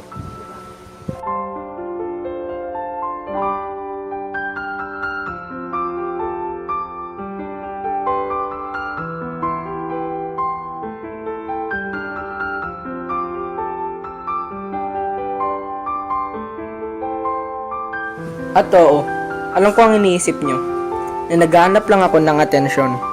Anong karapatan ko para gumamit ng droga? Pero kasi, yun ang problema, hindi mo pinili ang droga ang pipili sa'yo. Patuloy akong sumisigaw ngunit walang nakakarinig. Nakakayang aminin na ang importanteng bagay na ito ay kailangan ko upang makabuo ng masayang mundo. Dahil kung wala ito, walang kwenta ang buhay ko. Kung kaya ko lang ibalik ang mga oras, sana ay ginawa ko na para may tama ang mga pagkakamali ko. Pero masyado nang huli ang lahat. Ang bawat pag-inom ng ipinagbabawal na gamot, kasiyahan at kasiglahan ang dala sa sistema ko. Nakakatawa nga, dahil lang kahit sa isang bagay na nagpapanatili sa aking mabuhay,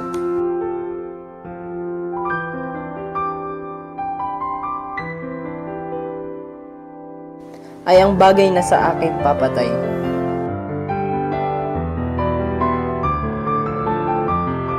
Kuya, ano mo bang inidolo kita? Kasi parang napakatatag mong tato. Hindi ko alam na may kahinaan ka rin pala. Pero sana mausap kita ni kuya, ni nanay, ni tatay. Sana kasama ka pa rin namin. Bakit hindi ka nagsabi?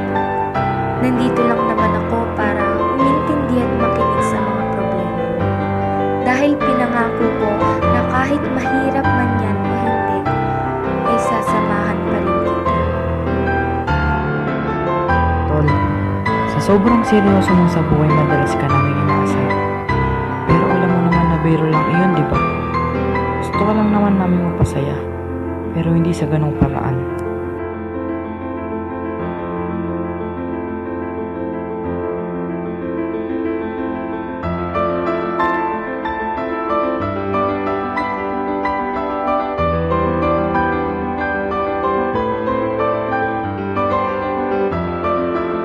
Ang napatunayan lang sa akin ng buhay ni Carl ay hindi halata.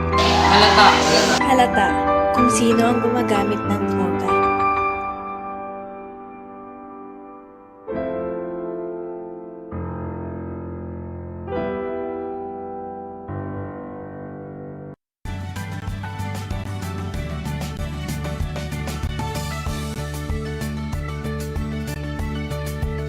Let's start now our discussion. First in line is the gateway drugs. Gateway drugs are acceptable with legal restriction. In the Philippines, people below 18 years old are not allowed to use drugs or to buy drugs. But sad to say, in reality, it becomes easily accessible to minors. So what I am referring to, these are cigarettes and alcohol. So the use of gateway drugs puts a person at risk to more or experimenting illicit drugs or into dangerous drugs. So now let's identify the different short and long-term effects of gateway drugs, specifically alcohol. The short-term effects of alcohol, we have headache and lightheadedness, slurred speech, slow body reflexes, and coordination, overconfident and mood swings like depression, high spirit, aggressiveness.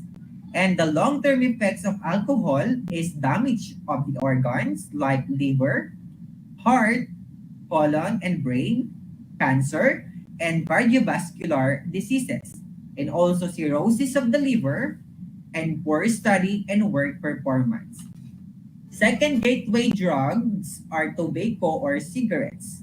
The short-term effects of using these are the following: stress, rapid heart rate, pulse rate, persistent cough, difficulty in breathing, and halitosis or bad breath. The long-term effects of using tobacco are development of asthma, cancer of the mouth, throat, skin, lungs, hypertension or increased blood pressure, heart attack, and stroke, which leads to coma and death. Next in line are the depressants, also known as the downers, suppresses and slow down the central nervous system. In the medical field, depressants are also called sedatives, which are used to treat anxiety, mental disorders, and sleep disorders like insomnia. The short-term effects of depressants are the following: slow brain function, which leads to a temporary loss, slow heart rate and pulse rate, below normal breathing pattern, low blood pressure, inability to concentrate, and poor judgment. The long-term effects of depressants are the following: agitation and aggressiveness behavior, depression leading to mental disorders, hypertension or high blood pressure, cardiovascular diseases and paralysis of the muscle and nerves, and we must very careful in using and taking depressants as it gives harmful effects in our body. Moving on to the stimulants. They are also known as uppers or downers. They stimulate or activate the central nervous system. A person stays awake for a long periods under the influence of stimulants. Now, let's identify the short-term effects of stimulants. First, increased heart rate and pulse rate, increased blood pressure, increased body temperature, alert body responses, and ability to sleep. So sometimes we feel these effects in our body. So we know now, grade 9 learners. And the long-term effects of the stimulants are the following: paranoia, heart attack, brain damage, kidney liver damage, and most of the time, coma, which leads to death. So after stimulants, we have the narcotics. And narcotics, they are known as painkillers. They also induce sleepiness. And the short-term effects of narcotics are the following: chills and shaking, weight loss, difficulty in breathing, inflammation of the veins, and panic attacks. And the long-term effects of narcotics are the following: development of diseases like hepatitis, tetanus, and HIV or AIDS due to needle sharing and overdose leading to coma and death. Next on the list is hallucinogens. They create hallucination, and hallucination distort what is real. Now let's identify the short-term effects of hallucinogens. Hallucination or seeing things which are not really there, poor judgment of time and distance, inability to sleep, loss of appetite, which lasts up to 10 hours, and nausea. The long-term effects of hallucinogens are the following: increased blood pressure, brain damage, psychosis, a mental disorder in which reality distorted or twisted, and coma or worse is death. And last, but definitely not the least, is the inhalants. Inhalants are found in common household chemical products. Inhalants are HAP or SNF. And now the long and short effects of inhalants are the following: slurred speech, poor coordination, feeling of lightheadedness, foul breath, and hallucination. And the long-term effects of inhalants are the following: loss of hearing, uncontrolled muscle spasm, brain damage, and bone marrow damage. Okay, as you can see to the video clip a while ago, you notice the different short and long-term effects of the different kinds mentioned before. So that sums up our short discussion for today's afternoon broadcast in Health 9. And for the wrap up, we have generally discussed the short and long-term effects of the different types of drugs. Okay? So if you have any questions or clarifications, you can always reach your teachers through their emails, messenger, or social media accounts. And rest assured that we will be glad to answer all your queries about our lesson today. And grade 9 students, you can start answering now your activity or learning activity in your module. We have our activity number 2 entitled Concept Mapping. Okay, all you have to do is to identify the harmful effects of the different drugs in our body. Okay, I hope you enjoyed and you had a deeper understanding about our lesson today, grade 9 students. And I hope you got something about our topic today. And take note of this, grade 9 students from all over the Tarlac province. Never use drugs as destroy our lives and take our good future away from us. Again, never use drugs as destroy our lives and take our good future away from us. And this has been your teacher broadcaster saying goodbye. God bless. Stay home. Stay safe. Keep on praying and stay away from drugs. See you soon, grade 9 learners.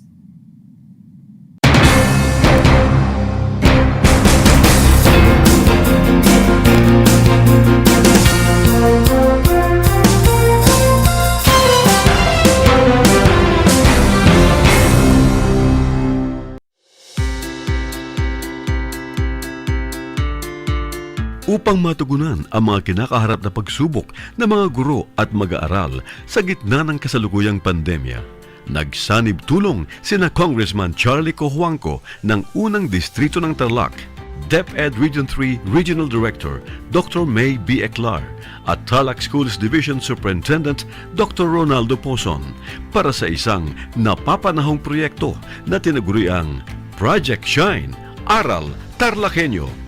Ang mga mag-aaral ng Grade 4 at Grade 5, ganon din ang Grades 8 and 9 sa buong probinsya ng Tarlac, kasalukuyang sumasailalim sa radio-based instruction. Katuwang ang himpilang DZTZ 828 kHz AM at RTV Tarlac, Channel 26. Ang Tarlac po nangunguna po ngayon pagdating po sa radio-based instruction. Marami pong humahanga sa atin. I'm very happy this station, itong DCTC, could reach the whole of Region 3. Hindi natin alam, we are contributing.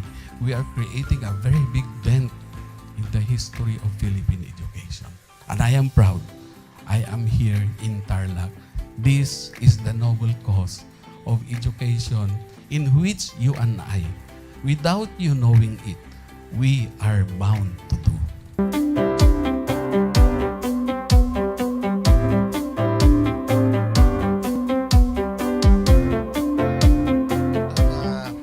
Project natin na Project Shine is a natural consequence dahil sa nangyari sa buong mundo. Let's continue to work together.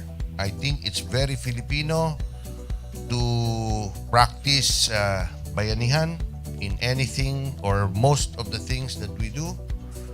And this is a manifestation of that. No? We have private sector, we have DEPED, we have local government, all working together. And I hope the parents of some of these children, especially the parents that did not graduate from school or hindi nakapag-aral nung sila ay bata, sana naman gamitin na nila itong opportunity na mag-schooling na rin sila kasama ng mga anak nila para mag-bonding pati ang mga magulang sa mga bata.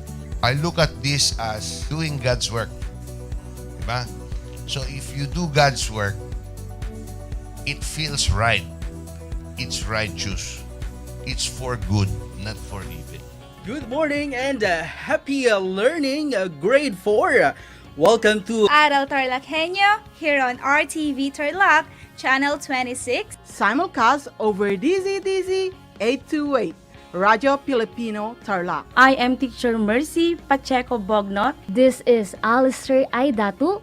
I am Marie Josephine B. Andrade. I am Teacher Princess Marie M. Dueñas, and I will be your teacher broadcaster for today.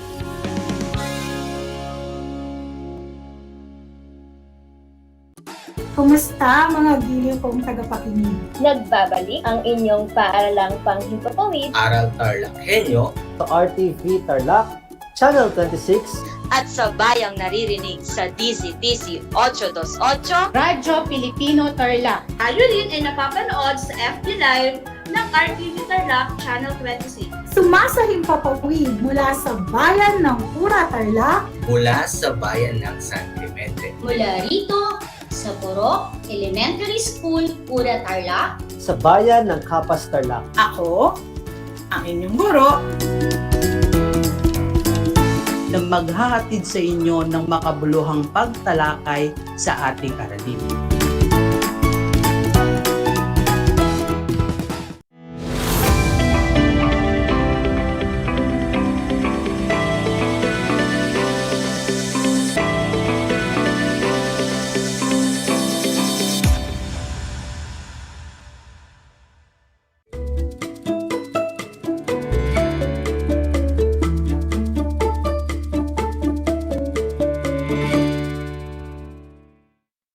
Po sa mga nanunood at nakikinig ng Aral TarlakHenyo Project Shine ng DEPED Tarlac Province sa RTV Tarlac Channel 26 at Converge TV 100 na sa bayan ring naririnig sa DZTZ 828 AM Radyo Filipino Tarlac.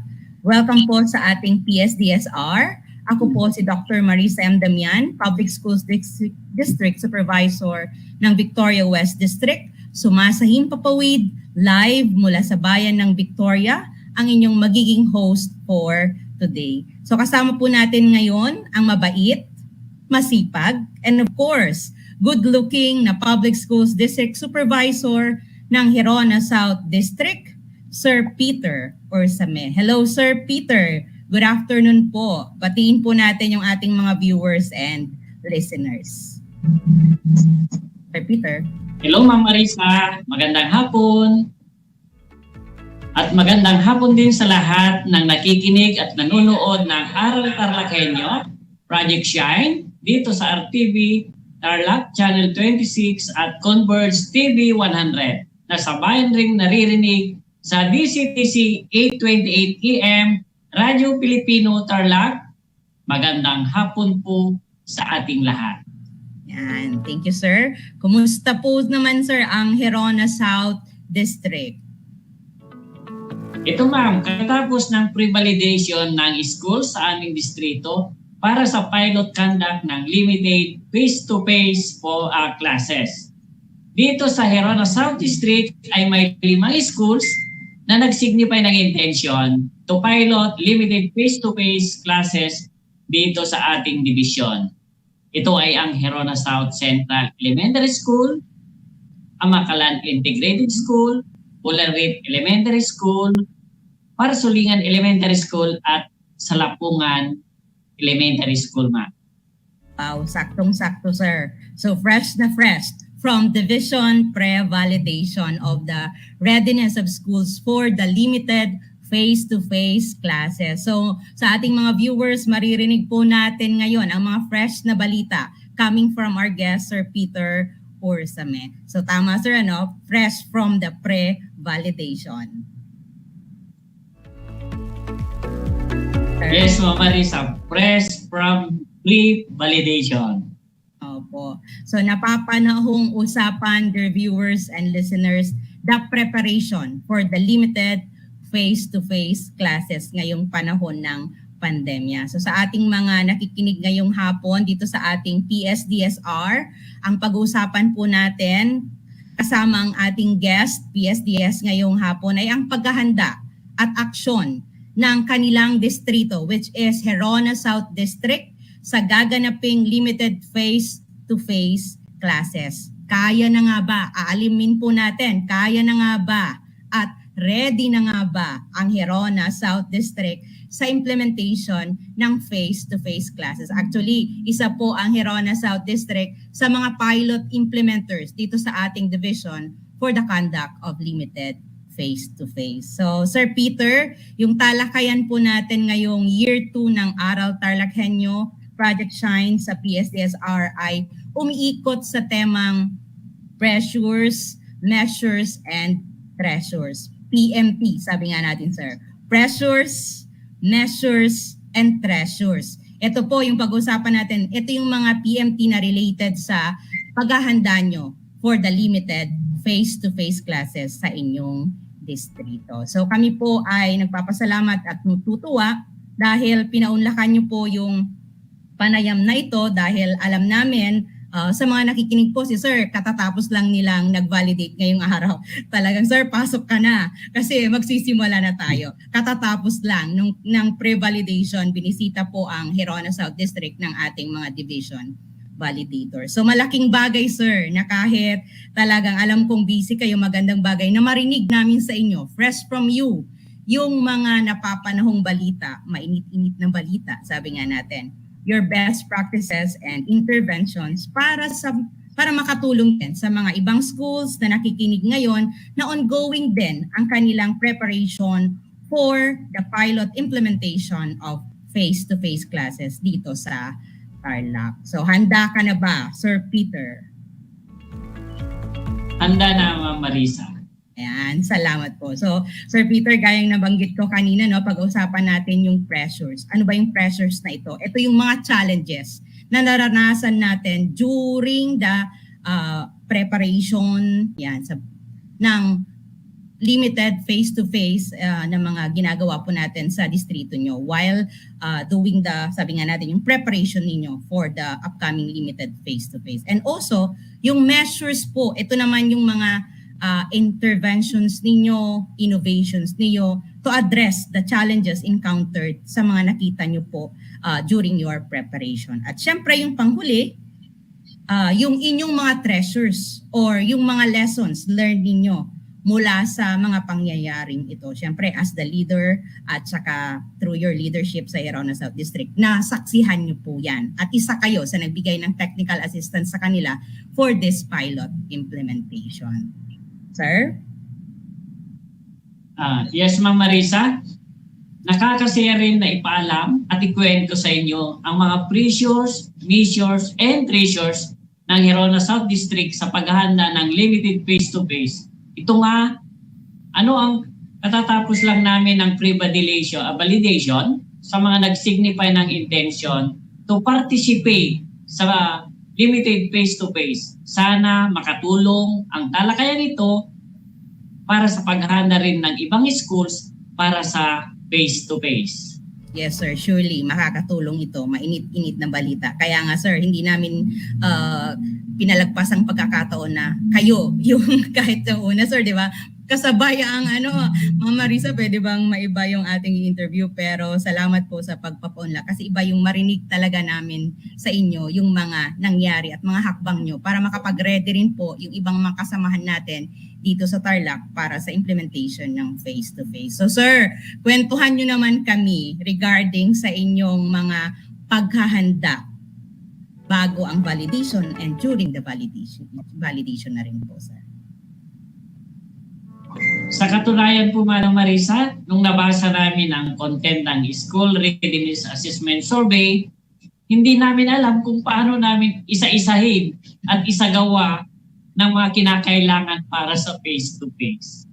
Oo nga, sir. Relate talaga ako dyan. Relate na relate. Kasi kung makikita natin yung mga indicators doon, napakarami po talaga para ma-comply ng mga schools bago sila mapayagan na makapagsimula ng face-to-face classes. So, sir, pwede ba nating banggitin para marinig din ng ating mga nakikinig yung naging basihan natin, guidelines natin, yung DEPED order man yan, na naging basihan natin sa paghahanda natin for the face-to-face modality na gaganapin later on.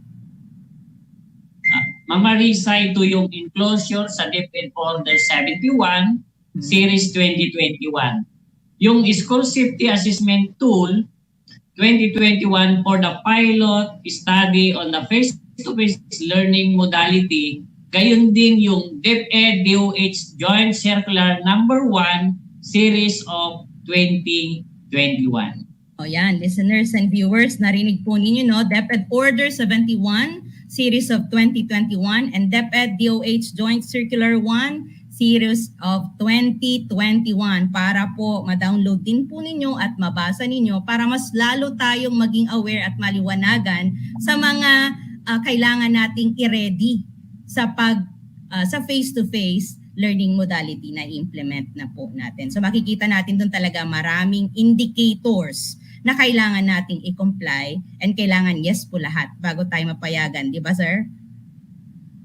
Ayan, marami. So kahit marami po yun, pero ito, naitawid nyo, kaya nga po na-validate na po kayo. So paano po nyo yun ginawa? Sir Peter. Madam Marisa, ito ang paghahanda na aming isinagawa para sa face-to-face classes. Una, gumawa kami ng parent survey na kung saan na ang sagot ng mga magulang ay hindi rin sigurado kung papayagan nila ang kanilang mga anak para sa face-to-face classes. Pero hindi kami tumigil para isagawa ang mga requirements para sa face-to-face. Gumawa ulit kami ng survey at binigyan namin ng kopya ang mga kaguruan ng buong nilalaman at ipinaliwanag sa mga magulang hanggang sa maintindihan nilang mabuti. Yan, narinig po natin, sir, ang ganun, not once, but twice talaga, sir. Yung pagbibigay nyo, pagkuha nyo ulit ng survey, pagsusurvey nyo sa ating mga magulang para mas makita nyo talaga kung kasi sa una pa lang, siyempre maraming agam-agam, sir, kasi hindi pa sila ganon talaga naliwanagan. So para maipaliwanag ng mabuti, pakinggan po natin sa ating mga viewers, not once, but twice ang ginawa ng Herona South District para ma-survey. Hindi sila tumigil sa isa lang. Inuulit pa ulit. Kasi baka yung una, agam-agam, tapos naliwanagan, yun na ulit, survey. So yun nga po, para may paliwanag ng mabuti, isa sa mga best practice ng Herona South District, survey, not only once, but twice, persistent ang mga taga Herona South District. Ano pa po, sir, yung mga ginawa natin na paghahanda sa limited face-to-face? Madam, nakipag-coordinate din kami sa LGU. At mismo ang aming butihing Mayor Eloise Eclar ang gumawa ng sulat at isinumiti sa ating Regional Director, Dr. Maybe Eclar, na ang nilalaman ay ang 100% suporta ng LGU sa face-to-face sa bayan ng Herona. Wow. At gumawa ulit din kami ng survey. Yes, sir. Sa mga magulang na ang resulta ay marami ng pumayag para sa face-to-face classes. Wow, nakita natin talaga yung persistence ng Herona South District. Kanina sabi ko, sir, not once. Tapos ngayon, not twice, kundi 3 times na po yung pag-survey ng mga schools sa Herona South District. Ang galing at ang tiyaga, sir. Very persistent talaga para makuha talaga natin, maisulong natin ang dekalidad na edukasyon dito sa ating distrito. So meron pa po ba, sir, maliban po doon sa mga survey na ginawa natin, ano pa po yung mga ginawa nating paghahanda? Pagkatapos ng survey, madam, doon nag-umpisa na kaming naghanda para sa school grounds, facilities. Humingi kami ng suporta sa mga magulang, barangay officials, NGOs at alumni para sa clean up drive. At noong December 15, 2021, bumisita ang Division Face-to-Face Technical Assistant Team headed by our ESDS, Madam Selena L. Vega, at nagbigay ng suggestion at inspirasyon sa mga kaguruan para ipagpatuloy ang aming paghahanda para maisagawa ang mga kinakailangan ng face-to-face classes. As part of Christmas break, madam, isinagawa namin ang mga signages, entrance and exit materials, health materials, preparation of classrooms, preparation of contingency plan, at pagkuha ng resolusyon sa barangay at munisipal. Nami, opo. Meron pa po ba, sir? Nagsagawa din kami, madam, ng district validation para sa 5 schools. Kasama po namin lahat ng mga school heads. Para sa mga school heads, ito ay nagsisilbing benchmarking din sa kanila noong January 3 and 4, 2022. Last week yun, sir, yung parang beginning of the school year, yung inyong benchmarking para makakuha din sila. So narinig po natin, their viewers, survey.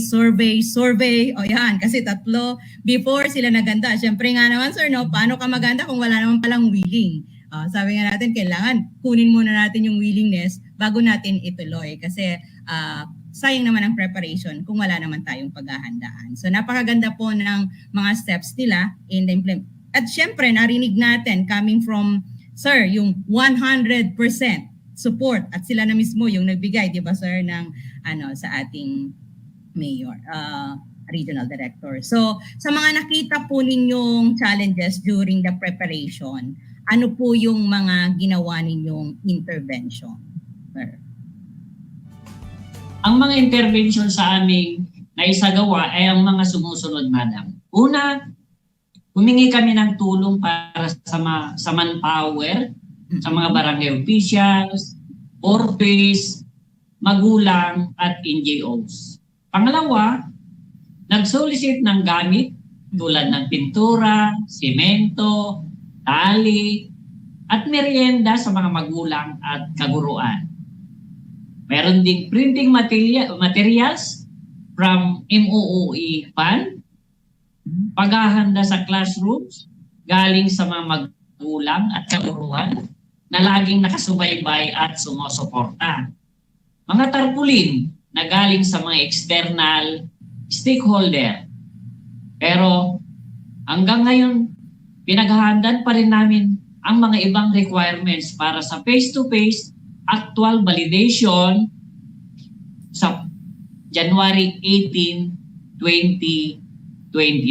So meron pa pala pong isang final validation. So hindi nagtatapos, sir, sa pre-validation, may final validation pa. So continuous ang preparation, sir, ng Herona South District. Pagkatapos ng pre-validation, another on next week. So wow talaga, nakaka-inspire na marinig yung unity, yung cooperation ng ating mga stakeholders, lalong-lalo na yung full support ng inyong LGU para sa implementation ng limited face-to-face. Kasi sabi nga natin, hindi talaga natin kakayanin kung school lang talaga. So saludo po tayo sa ating mga guro, sa mga principal, sa kanilang dedikasyon at kasibagan na kahit bakasyon, nabanggit nyo kanina during the Christmas break, pumapasok para maihanda ang mga schools para sa limited face-to-face classes. Ito po, sabi nga natin, para maisulong talaga natin yung dekalidad na edukasyon. So, from the pre-validation, sir, kumusta po yung result? Nakatatapos lang din kanina. Kumusta po yun? Madam, sa aking palagay, ang resulta ay nasa 90% ang kahandaan para sa pagbubukas ng face-to-face. Oh, so almost 100% na po. So, konting kembot na lang. 10% na lang po, sir, para matapos, ma-complete na natin yung mga nasa checklist sa guidelines para sa implementation ng face-to-face. So, kailan po ba, sir, yung target ng Herona South District, lalo ng mga nag-signify ng intentions for the conduct ng limited face-to-face sa inyong distrito? Kailan po ito, yung target po natin? Para may conduct. Ma'am, yes, sir. Ang tinatarget ng mga schools in the district at target din ng division natin ay nasa first week of third quarter na ang exact date ay January 31, 2022. So almost a month na lang din po, sir, kasi ngayon January 11. Ayan, so ilang araw na lang, 20 days, yan, to be exact, para sa implementasyon. So sa tingin niyo po, by that time, all set na po ba ang mga schools sa Herona South District? Lalo yung mga nag-signify ng intentions for the limited face-to-face. All set na po ba? sa panahong yon, sa time na yon na target ninyo? Hopefully, Mama Risa, continuous naman ang preparation ng mga schools para sa maging compliant sa ating SSAT. Magkakaroon pa niya ng post-validation next week para masigurado na okay na. We are doing all na makakaya namin para maging compliant sa safety ang schools para sa face-to-face classes. Isa rin sa hinihintay namin ang vaccine para sa age 5 to 11 years old. Ito yung edad na kinikiter natin sa elementary. At dahil nasa balita rin natin na parating na ang mga vaccine para sa kanila. Sana nga before mapilot ang face-to-face, mabakunahan na sila para ma-sure ang kaligtasan ng ating mga mag-aaral, gayon din ang ating mga guro.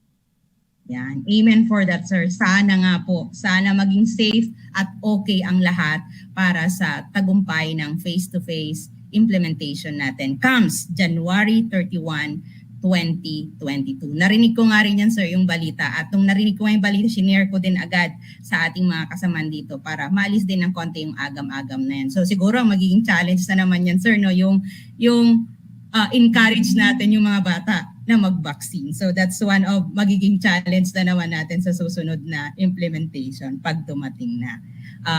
Sabi nga natin yes sir, di ba sir? Another challenge yan na paghahandaan talaga natin. Yung, di ba sir, yung matatanda ang hirap ding ibig mo sabihin, inganyo. Paano pa kaya yung mga bata natin? Pero hoping for the best. Sana para safe po ang lahat. So kailangan talaga na rin natin sir na to learn to live with this COVID-19 virus. Kasi sabi nga natin, nandyan na siya. Hindi na ito mawawala. Pero kailangan natin mag-observe ng strict protocol and learn to live with this virus. And dapat ito hindi na ito magiging hadlang para sa dekalidad na edukasyon. So gaano man kahirap yung susuungin natin, kakayanin natin, syempre para sa bata, para sa bayan. Basta, sabi nga natin, strictly observe safety protocol always. Ayaw naman natin na may mapahamak sa ating mga clienteles at ganun din sa ating mga kaguruan. Kaya nga, nabanggit kanina ni Sir, marami pa, continuous ang preparation at hindi pinapayagan ang mga schools unless maging compliant sa mga requirements under the SSAT. Tama ba, Sir? Yes, ma'am. Para sa bata, para sa bayan. Kasabay ng sulong edukalidad, sulong safety rin tayo. Yan, tama po. So mula sa mga kaganapang ito, sir, sa mga naranasan ninyo sa preparasyon, ano yung mga lessons learned ninyo? So ito na po, dadako na tayo sa treasures. PMT nga natapos tayo sa treasures, nandito tayo sa measures, ngayon treasures na. Ano po yung mga treasures na ito? Ano po yung mga magiging tips nyo para sa mga kasamahan natin na magkakandak din, na nag-ready din for the face-to-face modality? Ma'am Marisa, kung lahat ay magkakaisa at sama-sama, walang di makakaya. Really, it takes a village to educate a child. Bawat isa ay may papel para may taguyod at mapagtagumpayan ang hamon ng edukasyon dulot ng pandemyang ito. Ang school, parents, LGU, and other stakeholders ay dapat magkakaisa para sa iisang adhikain. May sulong ang dekalidad na edukasyon para sa mga bata. Kaya napakalaking pasasalamat namin sa aming LGU, sa ating mga magulang, sa mga guro, mga private partners at civic-spirited individuals para sa adhikain ito. Maraming salamat po sa inyo. Wow. So tuloy na nga po ang dekalidad na edukasyon. Sana nga maituloy na po natin kasi nakikita natin yung sa balita, sir. Nagsusearch yung bilang natin, pero let's hope and pray always for the best. Sabi natin, basta para sa bata, para sa bayan.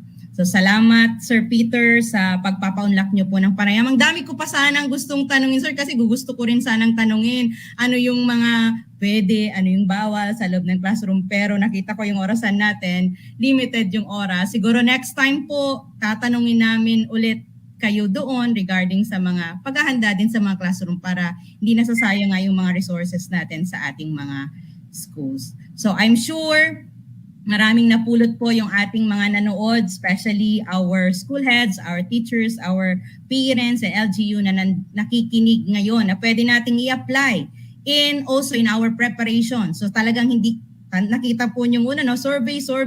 Hindi talaga sila tumigil doon. Yung persistence, yung tiyaga, sabi nga, talagang tiyaga lang po dapat.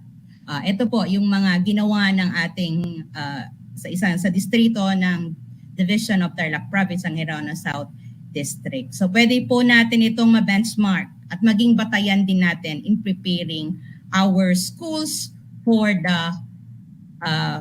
face-to-face classes comes malapit na yan. Kasi hindi pa kasi tayo papayagan unless kompleto po tayo dun sa lahat ng indicators natin. So thank you, Sir Peter. Thank you, Hirona South District, sa pag-share ng inyong pressures, measures, and pressures. Maraming salamat, Sir Peter. Maraming salamat din, Madam Marisa, sa panahon para may bahagi namin ang aming paghahanda para sa face-to-face classes. Yan. So isang makabuluhang talakayan po yung naganap ngayong hapong ito. Maraming salamat sa ating guest, PSDS. Kilala po natin siya as Peter, pero Sir Pedro po yung kanyang pangalan. Sir Peter, sa English Peter, Sir Pedro Ursame. Palakpakan po natin. Thank you, Sir.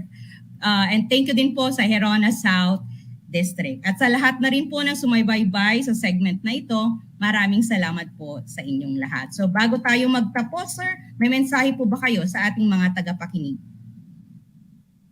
Madam Marisa, ang aking mensahe sa mga nakikinig at nanonood ay kailangan po natin pangalagaan ang ating sarili at magkaisa para maisagawa ang ating minimiting edukasyong itikalidad sa ating mga mag-aaral. Ingat po tayo lagi. Yan, tama po. Stay safe po tayo lagi. Muli, maraming salamat, Sir Peter.